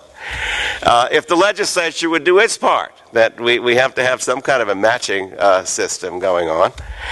And this created the momentum, and maybe Tom Kean, when he speaks, Governor, will tell some more about this. And another opportunity, another person that Shaver took me to was Larry Goldman. And at the time, Larry had just finished renovating Carnegie Hall, working hand in glove with Isaac Stern, who spent the latter years of his life renovating that marvelous institution, which we almost lost twice. We almost lost it around the time the Met went down, and then there was the Save Carnegie Hall Commission. And Mayor Wagner saved Carnegie Hall, but didn't give it anything, and the city didn't give it anything, and that was a miraculous story in and of itself. And so Shaver leading us to Chambers, leading us to Larry, as they say, as Paul Harvey used to say, you now see the rest of the story. But with that, since we're going to talk about Newark, New Brunswick, Princeton, Trenton, let me introduce Allison Harris, who for many years was the executive director of McCarter Theater. Jane Kenny, who served many roles in state government and federal government, but was also at the time, the Kean years, cabinet secretary, got many of these calls. And Cynthia Cook, who I have to say, together with Governor Kean, single-handedly saved the old Barracks Museum in Trenton, turned it into a national treasure, and has been recognized for those efforts, is now helping direct the FDR Library in Hyde Park, New York, as a result of that achievement. So why don't I turn it over to the three of you? Well, we had a brief discussion and decided I'd kick it off. And I just want to tell, because I think all of this is personal and passion is what this is all about. And I moved back to New Jersey in 1979 from Connecticut, and while perhaps people felt that the funding for the arts in New Jersey was insufficient, it was minuscule in Connecticut, minuscule. And when I came back, about the first thing I did as managing director of McCarter Theater was invited to a huge bash at Governor Burns' house, because every year a big tent was put up behind the mansion, and the Arts Council threw a big party for all of its awardees. And I thought, this is really cool. This is great. Then I went and I met with Scott McVeigh, who, as Michael said, was key funder for the arts in those days. And Scott said something that really stuck with me, and it speaks to some of the things that Governor Kean did too. He said, you know, everybody says they're from the Princeton area, or they're from Morris County, or they're from the shore. Nobody says they're from New Jersey. And he said, I always say I'm from New Jersey, and I say it with pride. And I thought of that, and it stuck with me forever, because New Jersey is a remarkable state from top to bottom, east to west, and it needs to be celebrated. And so I thought, this is really a wonderful place to be. Then I was engaged in McCarter and its need for renovation, air conditioning, whatnot. I was part of, invited by Jerry Hines to be part of the Gang of Seven, and suffered all that we suffered. But I have to say, the decision to legitimize the funding for capital improvements, for major arts grants, and to do it professionally through grants panels, and made us stronger institutions. We may have come in thinking because we were one of 7 large institutions we had entitlement and rights, but asking us to make the case for support made us stronger, and it was important. But then what happened is, after I was at McCarter, and after it was renovated, and after I had decided I was leaving theater forever, which I didn't do, as it turns out, but I thought I was, and I was doing some consulting, I got a call from Ingrid Reed, who many of you know. She was, at that time, still at the Woodrow Wilson School at Princeton, and she was the newly anointed chair of the Capital City Redevelopment Corporation. And Ingrid said, the governor just did the damnedest thing. He stood on the stage of the War Memorial in Trenton, giving his State of the State address, looked at the peeling plaster and said, you know, we've got to do something about this. And Feather O'Connor Houston, who was then the treasurer, said, I don't know anything about theaters, now what do I do? She said, you're not doing anything. Go talk to Feather. And Feather called in Jane Kenny. The three of us sat around Feather's round table, and Feather said, help, we need help. We need to figure out what to do with this big theater, and you just renovated a theater, and so come help us. And I said, I'd love to do that. It was the very end of your second term, Governor. And so I had the opportunity to work in the treasurer's office with Feather O'Connor, who was a remarkable treasurer.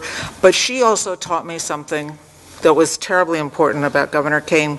She said, the philosophy here in this administration is, when we have a challenge, is how do we solve it? This is not the place where the bureaucrats sit around saying, oh, you can't do that, or we never do it this way, or it won't work. When Governor Kean makes a suggestion, our job is to figure out how to do that. And that means we have to renovate the War Memorial, it means we have to save the old barracks, it means we have to get the Capital City redevelopment plan kicking and screaming, and beautiful office buildings built. The visitor center was constructed out of the old Masonic, the little original Masonic building. And it was absolutely a can-do, must-do administration. And that's what we were told. That was our job, and we did the best we could. Oh, I just want to talk about from the inside. When, I spent a lot of years talking to people about leadership, and, as Melville says in Moby Dick, sailing was my Harvard and Yale. Well, working for Tom Kean was my Harvard and Yale in terms of leadership and vision. He definitely just had that tremendous vision, but also it gave all of us, and Ed will attest to this, the opportunity to go out there and do it and work on these issues for him. And he was so committed to that. I think that, the arts were, as much as, I would notice as a person that would staff cabinet meetings or staff when cabinet would come in and the more important people weren't around. I got to be there sometimes by myself, staffing a meeting. And for the first time Governor Kean met Ray Chambers, I was in the room, just the three of us, and Ray walked out of that room, and we looked at each other. Who was that masked man? He just wanted to come and bring something to better the state of New Jersey and especially Newark.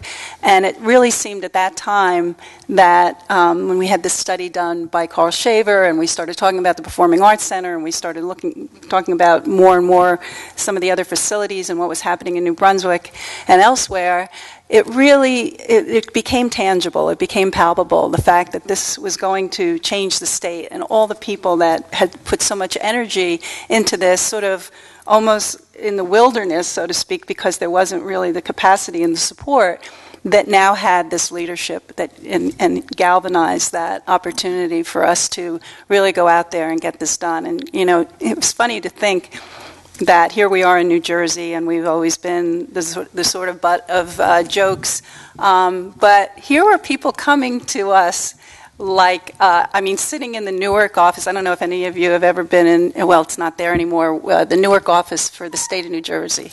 It was kind of a sad place.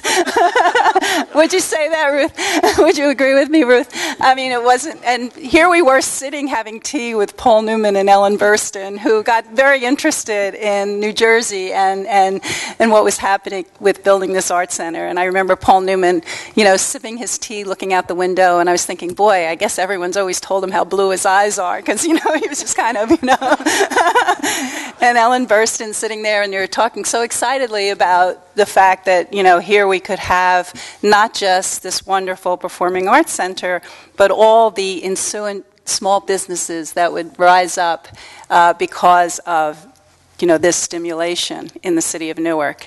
And I was sitting in my office the day that Joseph Papp came down to the State House, and I was in that little office in the middle there, Governor, and he walked in, and I had my small children's paintings all around the office, and he walked in and he sat down and he was talking to me. He was so excited about the opportunity and that this would provide for this critical mass of people. And he looked around at my children's drawings and he said, I too love primitive art. And it's just, these stories and these people that we came in contact with because of this man and his leadership and vision. And people used to say to me, you work for the state of New Jersey and you're excited all the time. But, it was hard and there was a lot of drudge work. And, of course, I did grow up in the mailroom. But just having this vision for the arts and the humanities and history and the kinds of people we got to meet and talk to, and all of you, it was so wonderful to see all of you, really, just made public service something that was so important, and how much I believed utterly that everyone should have an opportunity to stop by for a while and see what can happen with good leadership and public service. And one just last little story about Jane Bergio, because she was such a treasure to work with and taught me so much as well. As I said, I used to get to staff some cabinet, people would come in from the cabinet, and Governor Kean had a wonderful cabinet, and they would come in and they would tell him what they needed and why and what needed to be in the budget, and he would listen and nod, and then they would leave, and we didn't know if it would happen or not. But every time Jane walked in the room, she got everything she wanted. And she was the most, really, in a way, in her quiet way, really the most powerful, influential cabinet member, I think. She came in and she just had her little way about her, but she always knew what was for best, and would give Governor Kean the best advice. And she'd walk out and I'd think, wow. And it was just a great lesson. So, Cynthia, do you want to say anything? Yes.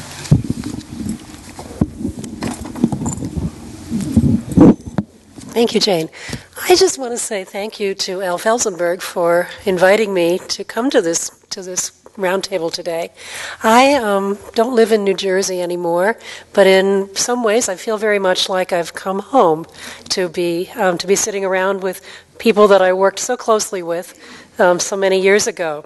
Particularly Nyla Arano and Jane from my Humanities Council days, and Allison Harris from the times at the old barracks.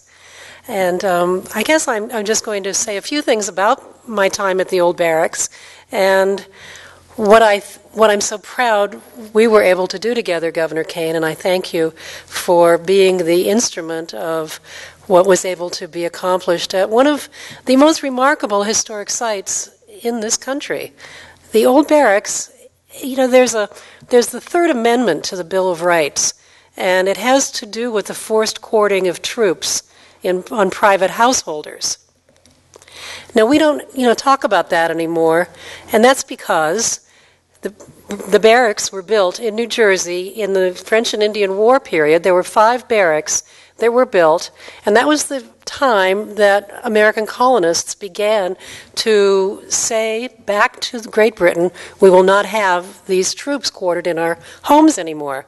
Ultimately, that became so important that it became part of the Bill of Rights, and the problem was taken care of. When I came to the old barracks in 1979, Governor Byrne was in office, and I was there about a week. I was very, very young, 29 years old, to be honest, and I walked into this building. I had been working there as a part-time cataloger of the collection, and the minute I became the director, I was told, the roof is collapsing.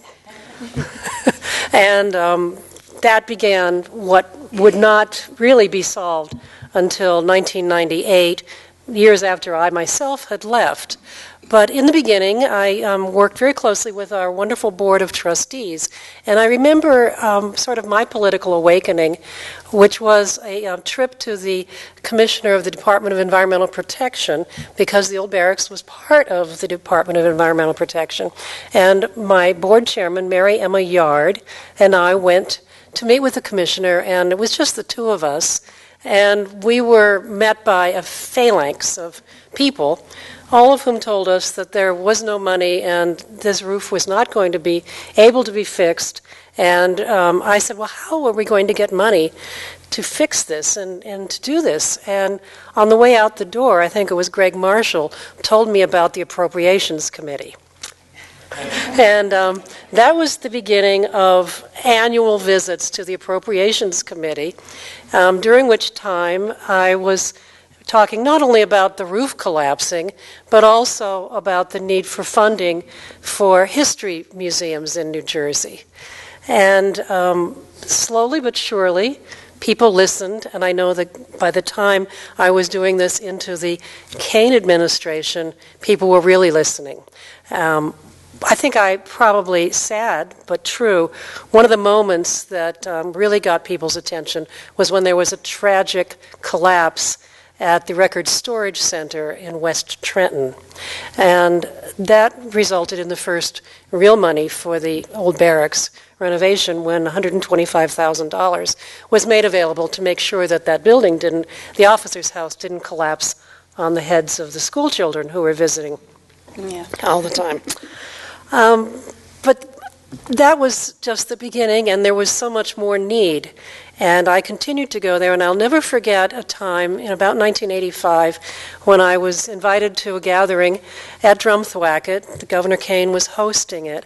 And I gathered up my courage and stood in the line of people that were coming up and congratulating the governor and saying nice things to him.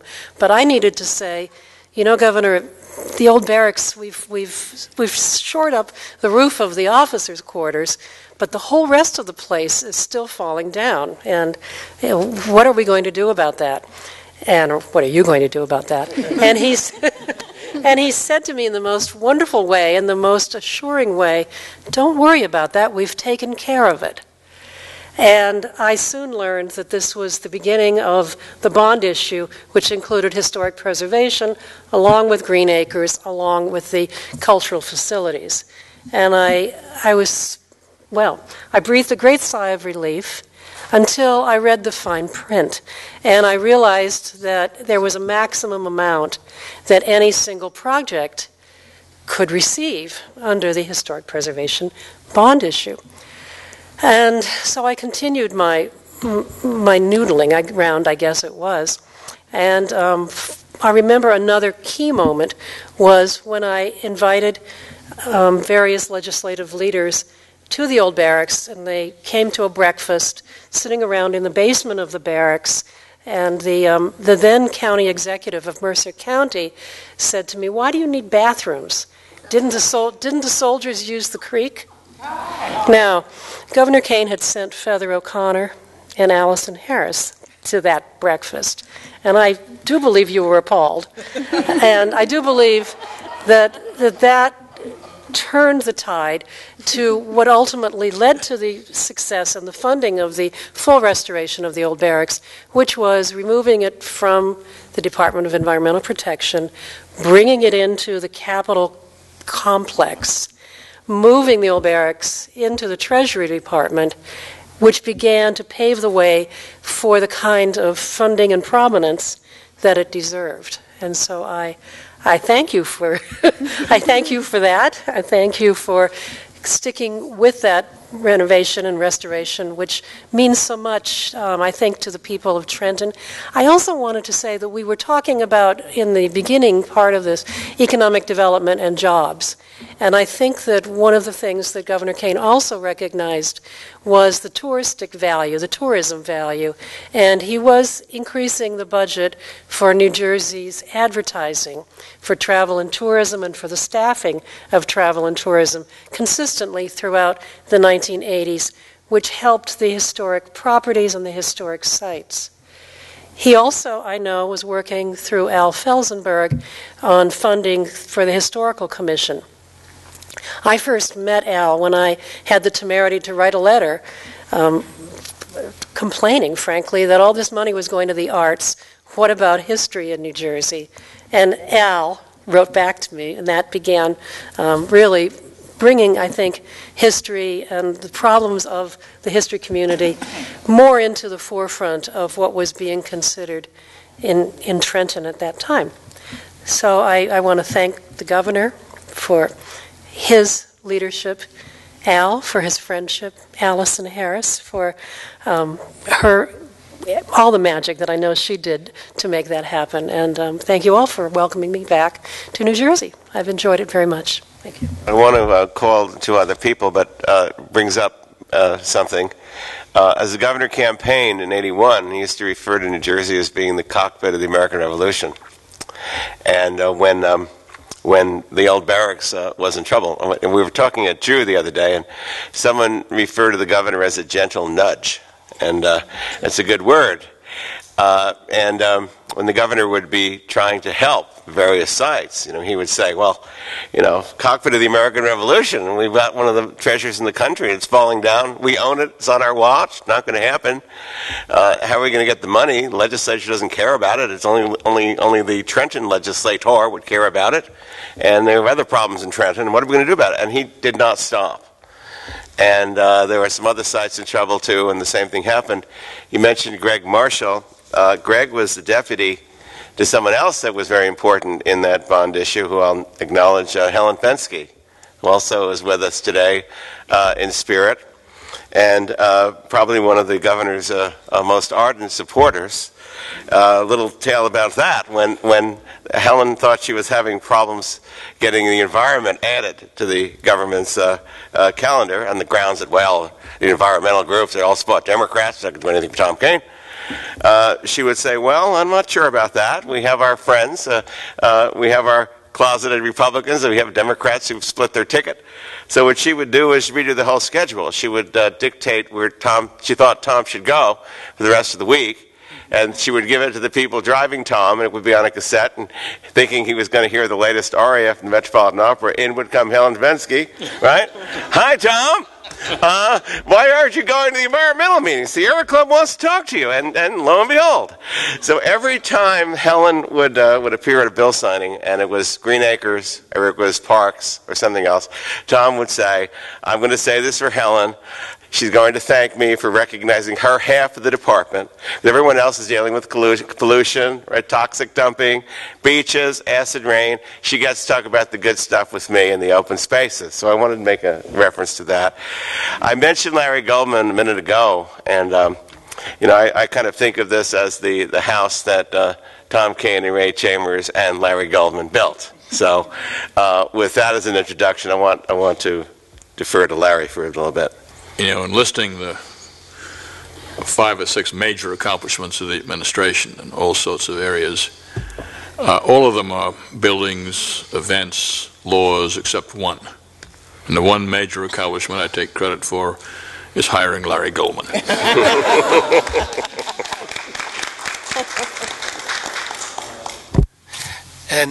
And giving me the break of my career, Governor, which led to my life's work. I thought that Carnegie Hall had been my life's work. Little did I know that there was even a bigger, more important stage. And I thank you and Ray Chambers very much for that. The measure of a man, and we've heard that about the governor today, is the things that he did. But I want to tell you something that Governor Kean didn't do. Not once, ever.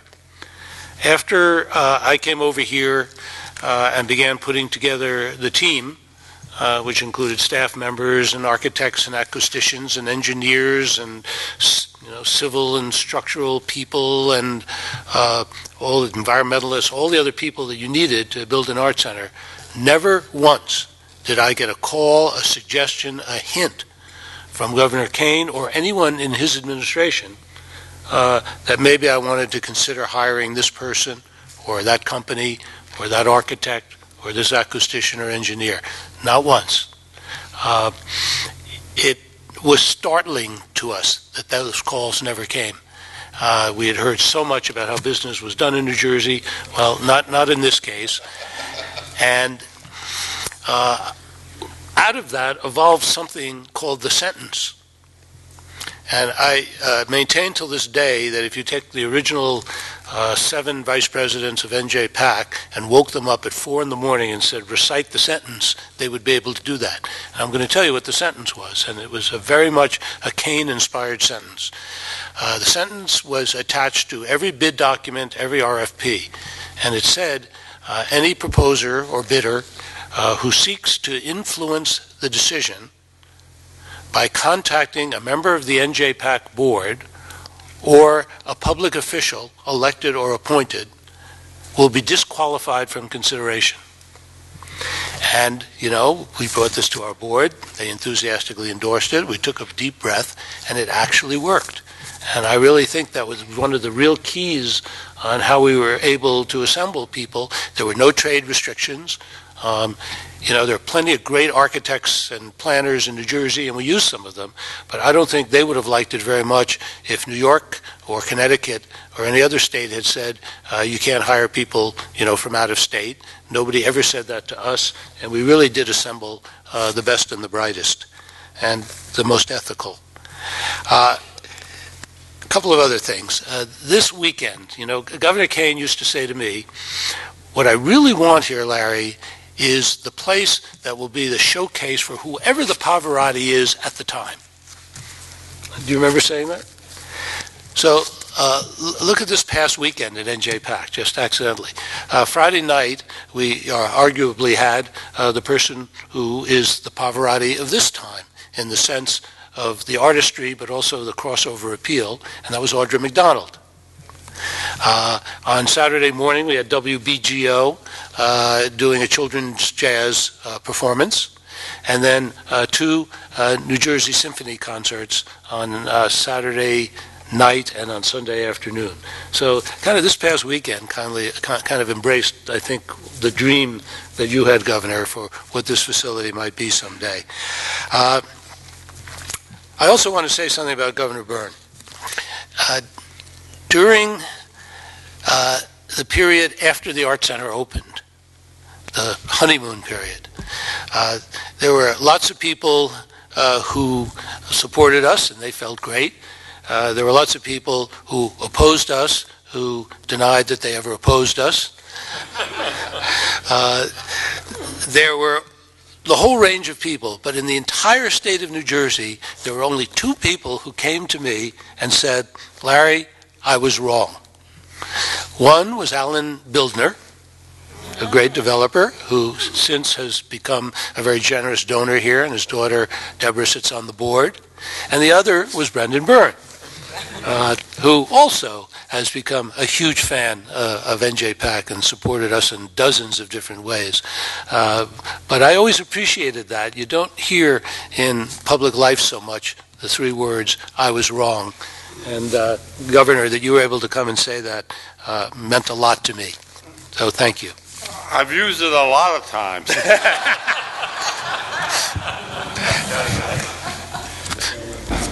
Incidentally, one of the things that I did that bothered me was supported the appropriation for the New Jersey Opera, and the reason that bothered me is because I would give money to the New Jersey Opera. They would hire people from the Metropolitan Opera House, pay them 4 times as much to come over from New York and spend a couple of days. And it bothered me. And I think one thing we have to worry a little bit about is, for instance, I think we gave away the Giant Stadium. We just gave it away. And I think if we're too enthusiastic, you're going to do that.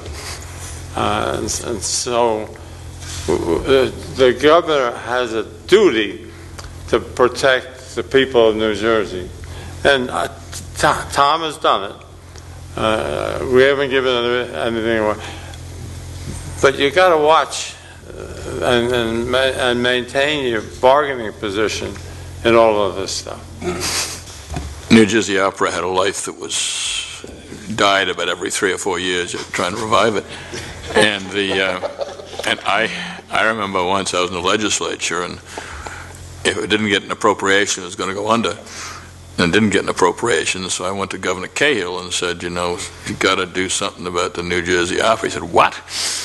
And I said, we got to have an appropriation to keep I was majority leader, so he had to listen to me. You got to do something about the New Jersey Opera. And he said, will they sing Irish music? And I said, for that appropriation, yes. And we got the money. The acoustics in this Performing Arts Center are some of the best in the world. It is one of the warmest, nicest sounds, clearest sounds that I think I've ever, better than Carnegie Hall in my opinion, but that's just my opinion. There's just something about the Performing Arts Center that sound just sort of envelopes you like no other place, and I think it's a major, major contribution that you made.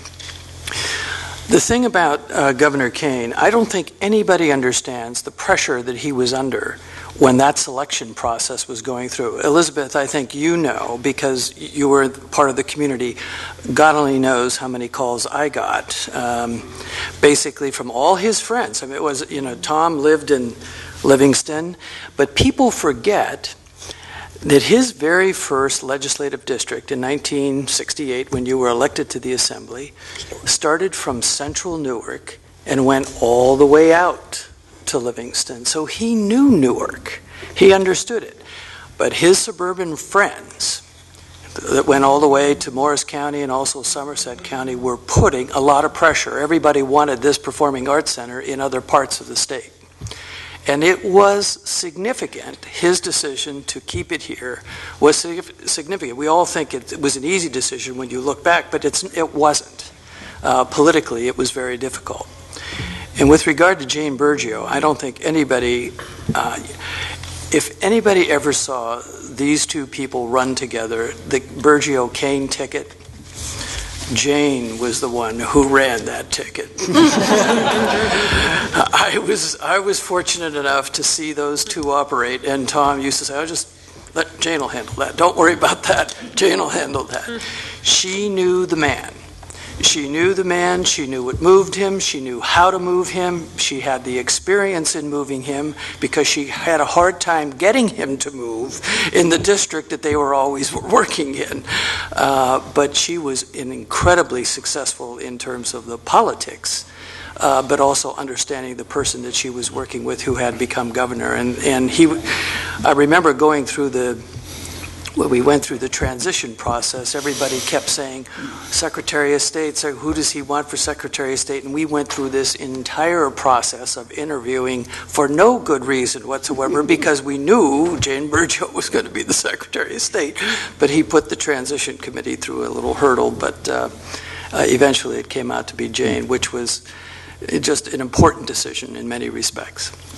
I wanted to add about the choice of Newark for the location of the new Performing Arts Center that the governor was greatly assisted by the fact that Carl Shaver, who did the study, ended up recommending Newark unreservedly. To be absolutely honest with you, we were stunned. I was very surprised. The Star-Ledger was very surprised. Of course, we wanted it. But we were nervous, particularly nervous about the possibility that something may end up off of Route 78 or something like that in the more immediately areas that would have a high comfort zone for the suburban folk. When Mr. Shaver came back with Newark as the only logical place to put this, it was a stunning decision and a tremendous relief to those of us who supported the city. I thought I'd mention that. It has a parallel to Nixon having opened China. Yeah. Yeah. My problem, when I first suggested Newark, before we hired Carl Shaver, was that the business community opposed it. Including, Larry, some of our greatest supporters, who later became our greatest supporters. And they told me, first of all, as some of them said it's a crazy idea anyway, which is what most of the legislature was saying at the beginning. But the business community basically said, we'll help you, but Morristown. Or we'll help you, but Princeton. And I couldn't get any support for Newark whatsoever, which I thought was the obvious location. And I had Carl Shaver, who I knew was going to do it objectively, and I was confident that objectively he was going to come out with the city of Newark. And fortunately he did.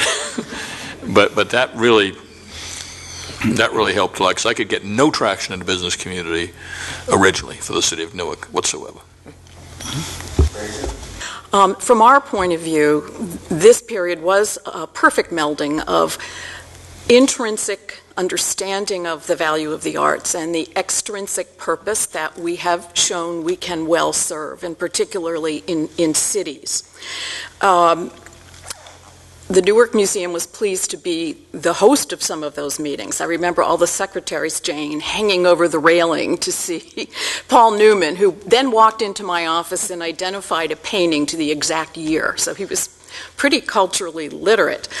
Sam Miller, my predecessor, who sends his regards to you, was told by the governor, if you work with the legislature, and if you work hard, I will sign the bill that will build the new Newark Museum. And the Star-Ledger under Mort Pye and with Michael's assistance, every time Sam went and testified before a committee, it would be on the front page of the Star-Ledger. It really was a perfect moment for us to accomplish what we had to do. And the Newark Museum's $23 million renovation until NJPAC was then the largest cultural capital project in the state, and a true public-private partnership.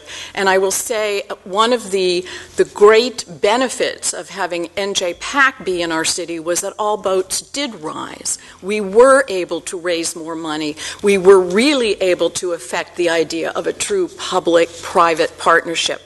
I just want to say a few more things in my moment. We haven't spoken about New Jersey's artists a great deal and how much they benefited.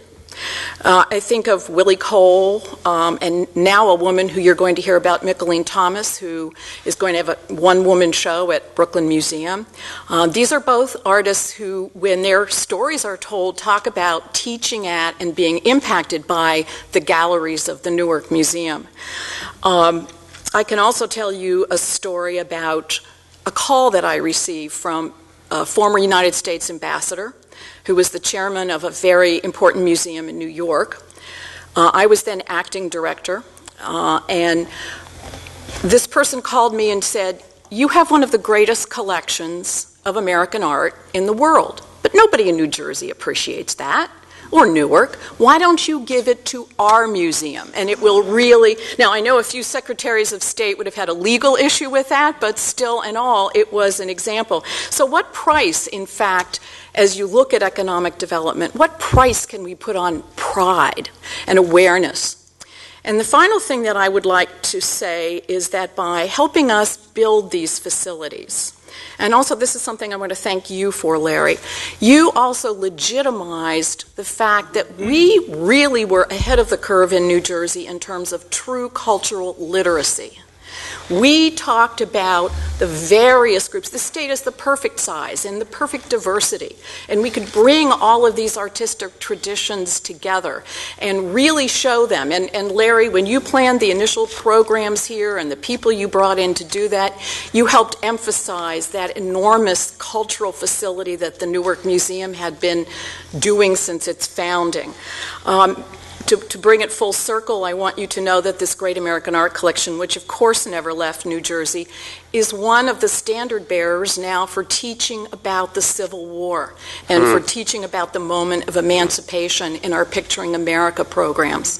So it really is all interconnected. And we're so grateful to you, Governor Kean, and I also remember going to Morven for your wonderful receptions, Governor Byrne. So, you know, we are so fortunate that this trajectory happened during our stewardship, and I hope we find stewards of the future to carry it forward. I want to move on to arts and education in the governor's schools, but in deference to Carol, I mentioned paintings before, and Governor Belcher and Mary Sue would appreciate this. There was an organization that once tried to blackmail the governor into getting a line item through the legislature, and the organization will not be mentioned. Of course, new leadership now, so they're now wonderful, of course. And they said they had in their collection an oil portrait of Aaron Burr that was done by Gilbert Stuart before he became the great portraiture artist of the American Revolution, the famous George Washington on the dollar bill and all of that. And if they didn't get $500,000 in the legislature, they were going to put this up on an auction block and we'd read about it in Sotheby's. So the governor said, "That's very interesting. I used to teach history, you know, and didn't Aaron Burr go to Princeton?" You asked. And he said, "Well, I just happen to have here a note from my Secretary of State and my counsel saying that if the governor of the state determines that an artistic treasure is so important to the people of the state, he can stop it from leaving." Well, you never saw a person shrink as fast as this gentleman did. He just melted. And Aaron Burr is still in New Jersey. Actually, he is buried in Princeton, but his portrait is here as well. Arts and education. Back to Joseph Papp again. After Joseph Papp came to the first of several meetings with the governor said, "By the way, I'm giving out an award today in arts and education. Would you like to come with me?" And these are all the school children of the state who had won various, or about to be given an award by the governor. They recognized Papp, and the place just burst out into applause. And he regaled them with stories about Shakespeare in the Park and stories about the theater and all kinds of things. And the children were not expecting that. And the governor stayed for 2 hours, posed with every child, every plaque, and every award, with the teachers who had recommended them. Now, I'm going to ask Maureen to help me out a little here, because Maureen was very concerned that during economic downturn, arts and education is the first thing cut. And she wanted to see that as we were going through some traumatic waters for a while, that would not happen, and that arts would be part of their curriculum the way algebra and math were, K through 12. And I think Maureen's quote was, well, when we were in school, we used to have a visiting music teacher and a visiting artist, and then they would stop coming. I want them to learn as they go along. Like you take algebra, then geometry, and I want them to learn arts and develop that side of their brain as well. And I believe you put a bill in again with Senator Lynch. Maybe you can tell us that story a little bit if you have a moment. I believe it was around the same time as the bond issue. It was called the Arts Literacy Task Force. And this Ernie Boyer, who was, what was he? At the national level, I believe, he was head of a commission on education, wasn't he? With the Carnegie Group in Princeton. Carnegie Group, right. And he was the chair of the Arts Literacy Task Force, and the charge for the task force was to create a plan for arts education in every elementary and secondary school, and to have new curricula and, oh, thanks. So the motto was that arts education is not a frill, it's a basic. New Jersey was probably really ahead of its time in committing to this. I think we were the first state that ever did anything like that. And now I remember particularly going to a school outside of Charleston where there were many children who were not doing well in school, but they did have the arts included from kindergarten. It was an elementary school, in kindergarten through 6th grade, and I think it was to everyone's absolute astonishment that these children, after they became so enthused about the arts, also became very receptive and enthused about the whole education that was being offered to them. So it was documented that with arts, starting in kindergarten, going all the way up, it enabled the students to go from being below average to really almost outperforming. And so, this was a wonderful thing to learn. And as I say, I think that New Jersey, in doing this, I think it was in the early 90s when it finally came about. Maybe Tiz or someone else can remember some more about it than I do, but it was a first. The governor was enthusiastically supportive of it, and it was just another instance in which New Jersey was really leading the country, and for the enhancement and the enrichment of our students. And one thinks today, as we're talking about education and how can it be improved, who are the arts being cut when they should be increased? One other matter I want to briefly talk about, as time's getting short, the governor's schools. And this was an idea that came out of the governor's office. The governor was talking with Bob Grady one day, and Bob was working in his office in communications. And Bob knew two professors at Harvard who had pioneered the idea of the governor's schools, where students recommended by their teachers and faculty spend some time cultivating an interest in an area that wasn't part of the curriculum. And the governor set up one on the arts and one on science and I guess one on environmental issues and a final one on well, we now would call it civic education, but it was citizenship, social studies, and history. And he went every summer to each of these schools to spend some time with the children. He reminded me a few months ago that a 1987 graduate of the science program, Adam Rice, recently won a Nobel Prize in physics. He's now teaching physics at Johns Hopkins. And there were several other learned people that came out of that, and I still remember being inspired by not just the school and the program and the competition to be there, but by the fact that the governor took such a personal interest in them. I'm going to ask the governor if he'd like to add anything to that, because I know it was a very important program to him. I would almost never correct Dr. Felzenberg. But actually the idea came from another state. Oh, really? Yeah. great friend of mine who was a governor of North Carolina was a man called Jim Hunt. And he and I became very close friends because we both shared education as a major priority. And we exchanged ideas all the time. And some of our ideas from New Jersey, frankly, went down there. I went down to visit him and see what he was doing in education. Stayed with him, and he showed me the research triangle and all of that, which gave us some of the ideas for what we did later at Rutgers, the business community. But one of the things he had developed was a governor's school.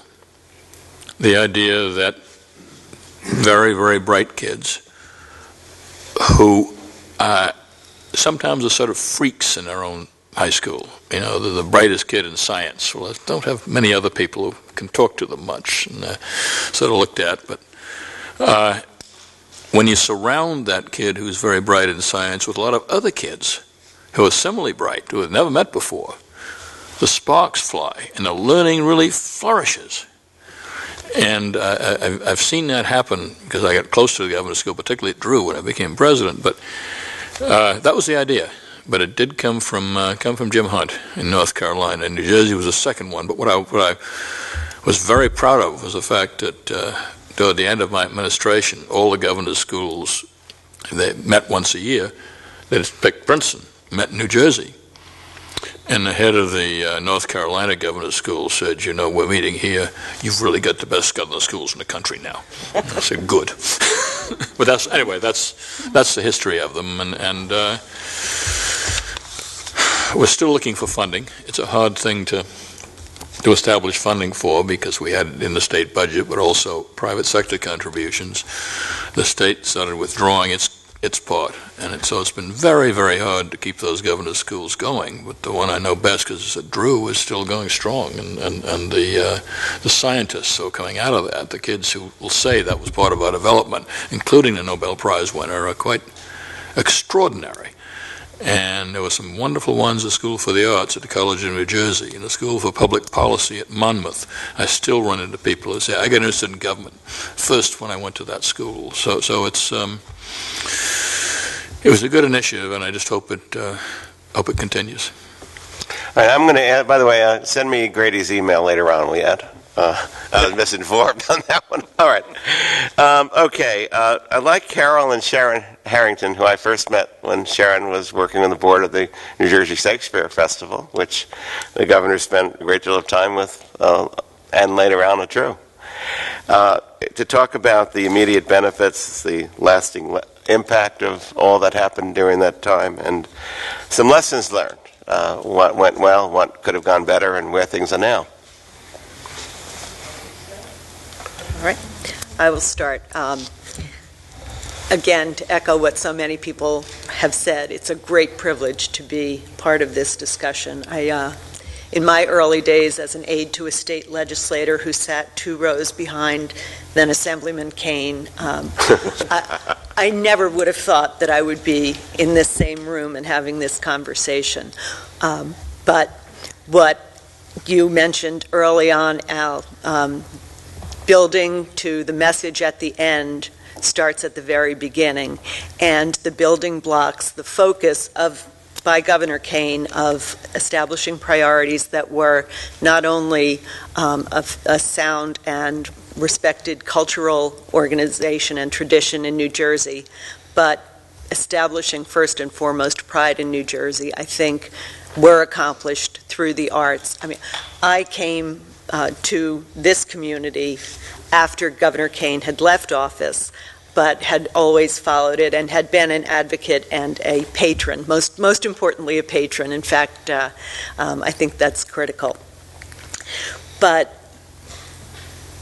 one of the things that I think that we learned during your administration was how important it is to build communities, build constituencies, have those collaborations, and also educate. And the role of Art Pride coming together first for the, in the advocacy for the bond issue was vital as we went forward over the next now continuing 20 years, because I think we were able to use that and to develop those partnerships and collaborations and strengths in very often fighting back the budget reductions, budget deficits, but also to use that as a way to find our voice and to make the case that the arts and culture are critically important to the foundation of the state. We did that. Sharon, if I might interrupt, something that hasn't been touched on at all, which is a tremendous contribution, which I've thought about this, is the Arts Council and the arts community have brought together North and South Jersey in a way that I think is historically unparalleled. The way that these institutions have begun to learn about one another, cooperate, and bridge that invisible line that has divided our state for several hundred, ever since it's existed. That's just a point I wanted to touch on because I didn't see it surface here. I think it really is a very important point as well. Thank you. I think that is, and when I talk about the collaborations, I mean, that's it. And it's not only the North-South, it's the cultural collaborations as well, to the point that we now talk about a cultural fabric, not the arts, humanities, history. Everybody stands shoulder to shoulder, working to advance that, not only the message, but the funding levels, and are very proud and have a great deal of respect for one another, which when I began, there was much more of an adversarial nature, if you will. Carol, are you finished, Sharon? Yeah. Okay. Carol? I would want to add one more of the lessons learned is that we really have to continue to plan for the future. And I commend all the people around this table who spent so much time on Arts Plan New Jersey that they realized and they lived through that we won't always have strong supporters like Governor Kean at the helm or behind the scenes or anywhere else that we can count on. So advocacy needs to be strong and constant. And that is something that you gave us, Governor Kean, that realization and getting us to come together like that as a community, North and South, East and West. I'll say Northwest for some of my friends. And on the lasting impacts, I think they've been both touchable and intangible. In some ways, one thing that hasn't been really talked about too much is the Arts Inclusion Act and all of the wonderful public art. And we have Tom Moran to thank for so much of that, and the legislature who so put that legislation in, and then Jane Bergio, who is a saint in the arts community, as I think everyone here today has noted, who took the ball and ran with it in the 80s and really made sure that everything that was built included that up to 1.5%. And it literally changed the landscape of New Jersey, and I think you see it everywhere when you drive around the state. And that is one of the great lasting impacts. And on the intangible side, I think we have to say that you really passed the torch of the love of the arts along to so many people in your administration. And you took up the ramparts with us, and Jane was at the ramparts with us too over the years with her advice and counsel. But your family, who is here today, and how supportive they have been, and then all the staffers and people who have come after. I have to mention Leonard Lance, who I had the privilege of working for after working for you, and Jane, and so many more people, and even one of the future governors who indeed was one of your staff members, and had the pleasure of being able to sit in a room with a whole group of people who were former Kean staffers when that final last decision to go ahead with the Arts Center, everybody was on board, everybody but the Treasury. So we were only $120 million short, but everybody in that room, and Judy Shaw likes to tell this story, but everybody in that room, besides the fact that they were all women, which is always the point that she says at that story, everybody but Betsy Pugh, who was the O&B chair, Jane and Eileen and Judy and the governor and myself, every one of them have been part of your administration. And I think it was that love of the Arts Center that after 4 years of, are they going to give the money, are they going to give the money? It was a no-brainer when we came in, and that was because of you. And that's, I think, why we're sitting in this room today. the other thing that you did was you changed people's career paths, not just what they did, but there were a lot of people here who may not have stayed with state government as long as they did and given decades of dedicated service, for which I know I personally am very thankful for all the people who stayed in the arts, because you made it so respectable to be in the arts, so prominent and so worthwhile that we actually felt we could achieve things in the arts where maybe in the past we didn't feel we had the wherewithal to get that done. And then lastly, I think you changed the attitude about the arts, and not just about the arts, but also about New Jersey, which was so important because you improved our state image not only to people outside the state, but within the state. And so we could say that we're proud from New Jersey. You gave us that pride of place.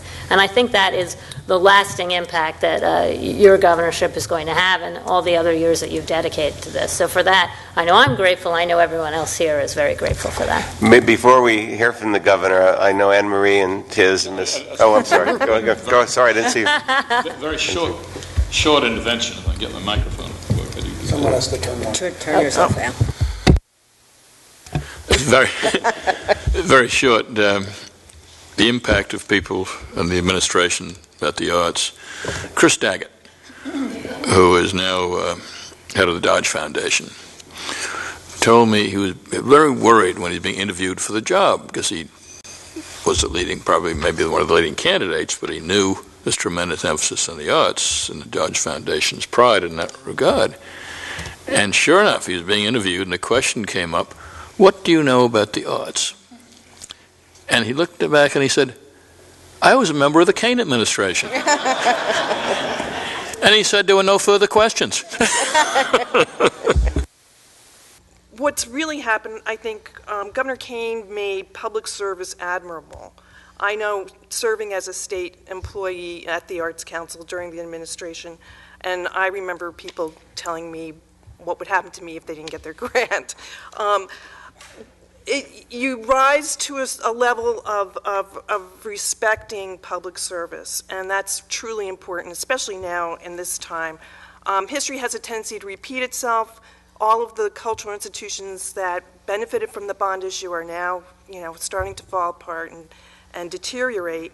And we need to continue to breed and find champions in the legislature like Jane Bergio, John Lynch, Maureen Ogden, who will rise to the occasion and stand up for the arts the way they did.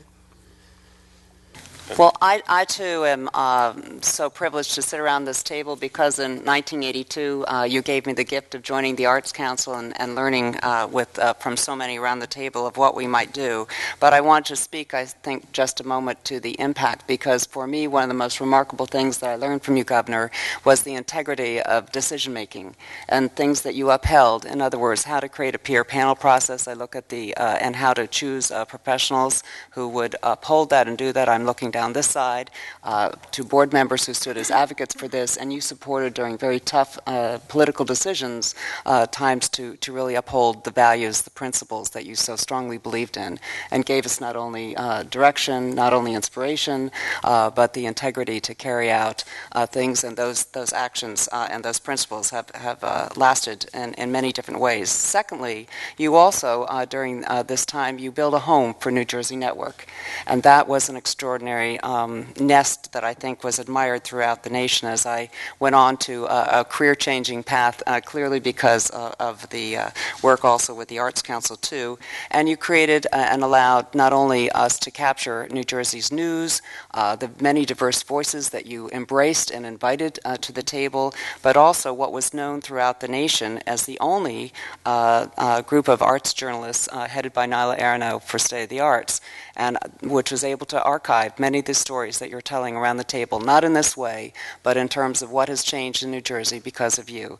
And I think we just owe you just tremendous gratitude for all that you've done, and the time is clearly too short, Al and Ruth, for telling all of our stories as we look around the table. But I add my thanks. Ms. Arano, might be a good way. Well, I would be happy to add to that and point out the fact that the very first State of the Arts program was on April 23rd, 1982, 30 years ago today, And among the guests on that show were Albert Green Potter, the Kennedy Dancers from Jersey City, a review of a play, The Buried Child, and Governor Tom Kean, Arts Commitment. And through all of those years, State of the Arts was able to chronicle and document all of the things that we're talking about, certainly in parallel to Governor Kean's administration. And I think what we see, what we can follow through is we see the beginnings of everything. We see the Governor's School of the Arts. We see the 7 majors. We see the leaky venues where the symphony was playing. We see things that aren't there anymore. Olympia Dukakis's whole theater, the Garden State Ballet. We see people who are still here. We see, but during your time there was a young Yas Hakashima. There was a creaky Crossroads Theater, and this is all there. And thanks to the foresight of the Arts Council, which has been the co-producer of the show since 1985, the archive exists now, and it exists in the council, and all of these stories that we're talking about and all these people that we remember and who are so important, and just everybody here are there for us to go back to. So thank you very much for making that possible. We need a copy of that tape for both Drew University and Rutgers, which are archiving the governor's career.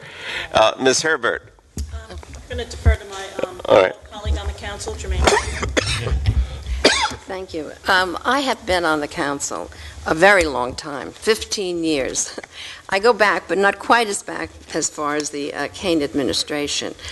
And I have seen funding decrease, increase, decrease, and almost disappear. I won't mention the governor, the Democratic governor, who wanted to do away with the Arts Council completely, but it gave rise to the Hotel Motel Act. However, all I want to say is I don't think we can ever really be complacent. We can never assume that there is going to be support for the arts. We may never again have another Camelot or Kean administration. So we really all have to be advocates. Every time there's an election, every time there are new legislators, we all can be part of the advocacy, not just leave it to Art Pride. The Star-Ledger recently said, Governor Kean is revered as the state's cultural godfather. And until we have another one, it's our job. Governor, I am thrilled to be here, and you and the arts are perfect together. Ms. Herbert, do you want to add something? I was just deferring for a few minutes. Okay. Oh, all right. Pardon me. I'm sorry. I'd like to talk a little bit how this legacy continues today, because I'm a current council member. I had the opportunity of a lifetime to serve as chair of the State Arts Council from 2003 to 2009. And Governor, let me thank you for making me proud to be from this state of New Jersey, because what you implemented back then is now still carried on, not just throughout our state, but on a national level. As chair, I had the opportunity to represent this council at a number of national boards, the National Assembly State Arts Agencies, Mid-Atlantic Arts Foundation, and I'm always was prepared for the Jersey jokes. Well, let me tell you, there were no jokes about New Jersey when you represent the arts from this great state. When we went there, we were held up as a model at every meeting that I went to. Our programs, our arts education programs, our general operating support, Art Pride, our Arts Census Project, and I can go on. And these were created under David Miller, Barbara Moran, a wonderful staff that we had, Anne-Marie Miller with Art Pride. So I can't tell you how proud you made me to be from this state, and I want everyone to know that. It's wonderful when you go out there. No one laughs at New Jersey when you say you're from the arts in New Jersey. And I would just like to mention one other little story. A few years ago, I had the wonderful opportunity to present to you the Growing Stages Award up in Netcong. And I was awed that I was sitting with you, that I was presenting this award. And, you know, we had a chance to talk, and I realized that the council did not have, according to our legislation, a Republican representative, and it had to be someone from the Senate. I got this little, Senator Tom Kean Jr. He's like, you know, he's on the council. So I thought, I put a little bug in here, and I said, boy, this would be great if we could have him. And this is what I talk about, how your legacy continues today. Well, Senator Tom Kean Jr. is now the Republican representative to the State Arts Council. And I know we've been through difficult times, and I just want to say thank you and thank your son for helping us in every way that you can, always. I really appreciate it. D. Kirk. Thank you. Governor, my longtime friend, neighbor, you've done so much for this state of New Jersey. You are perfect together. I have so many memories and so many legends around this table. And I was reflecting on our beloved Jane, because every time I went on a legislative conference with Jane, I ended up in a museum or a show or an exhibit. You couldn't get away from it, and that's a wonderful thing to think about. But also the state of New Jersey, I can remember that there was not really a brochure about our state. I'd be going down the Garden State Parkway and stopping at one of the stops, and that came years later. I was fortunate to work for a legislator who was interested in the ballet and museums and everything, and Walt Kavanaugh, one of my mentors, and Angelo Del Rossi. And so my time on the arts brought me, I came on the Arts Council with a business background and always felt that the two should be together. But most of all, I reflected on South Jersey because I had a daughter who lived in Voorhees, and so I connected with Walter Rand at the time. And that's when that legislation was put in, where South Jersey would get a good percentage. I thank you for making New Jersey what it is, for my appointment to the Arts Council, and the pleasure of being here with so many of my friends. Thank you, Governor. Well, we finally come to that moment to hear from the man who occasioned all of this today, Governor Kean. Thank you very much. Thank you. Thank you all very, very much. This is, you know, you sit here and listen, and I don't want to start thinking I'm pretty good. But because it's not true. I mean, what a governor can do, and Brendan knows this. I mean, Brendan laid the groundwork for so much of what we did. And you all, and a number of people who are no longer with us, for one reason or another, carried it through. I was long out of office when the symphony was in real trouble, and Victor Parsonette stepped forward. And without Victor Parsonette, I'm not sure we'd have a symphony today, because in the lean years he picked it up. There are so many people like Victor. We would not have an arts center today without Larry Goldman the way we conceive it now. We'd have an arts center, but it wouldn't be the quality. I believe that. It wouldn't have the relationship to the city of Newark and be deeply growing out of the city the way this center has, if not for Larry's work to make sure it happened that way. Mary Sue, as you've done for the Newark Museum, is absolutely incredible. That is a state and a national treasure. It had a great collection when you took it over, but you've enhanced that, and now the world knows about it in a much better way than they ever did before. You know, I could go around the table one by one to the people here.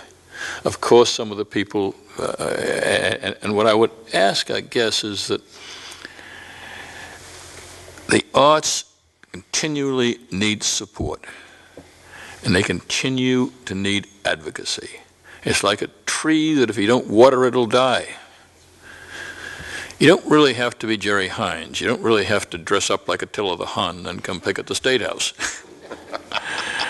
But you do have to make your voice heard, and all those people who run the arts organizations, who are all independent, all artistic, all traditionally artists have a disdain for politics. I understand that, and they're right to do so in many ways. But nevertheless, to keep this artistic focus going, to keep nourishing and watering the arts organizations that exist now, to create new ones and to make sure they flourish. To revise that slogan that New Jersey and the arts should be second to none. To be very proud of the artists and the arts organizations we have, and to enlist people all over to recognize that fact. And whether they're artists or trustees or administrators, to work together the way that John Lynch had them working together in New Brunswick, but doing it on a state level, so that all of us together can do it. And to see you here today, Ruth. Ruth, you know, and Jane and I went back more years than any of us care to remember. Ruth, you're celebrating 94 years? Am I right?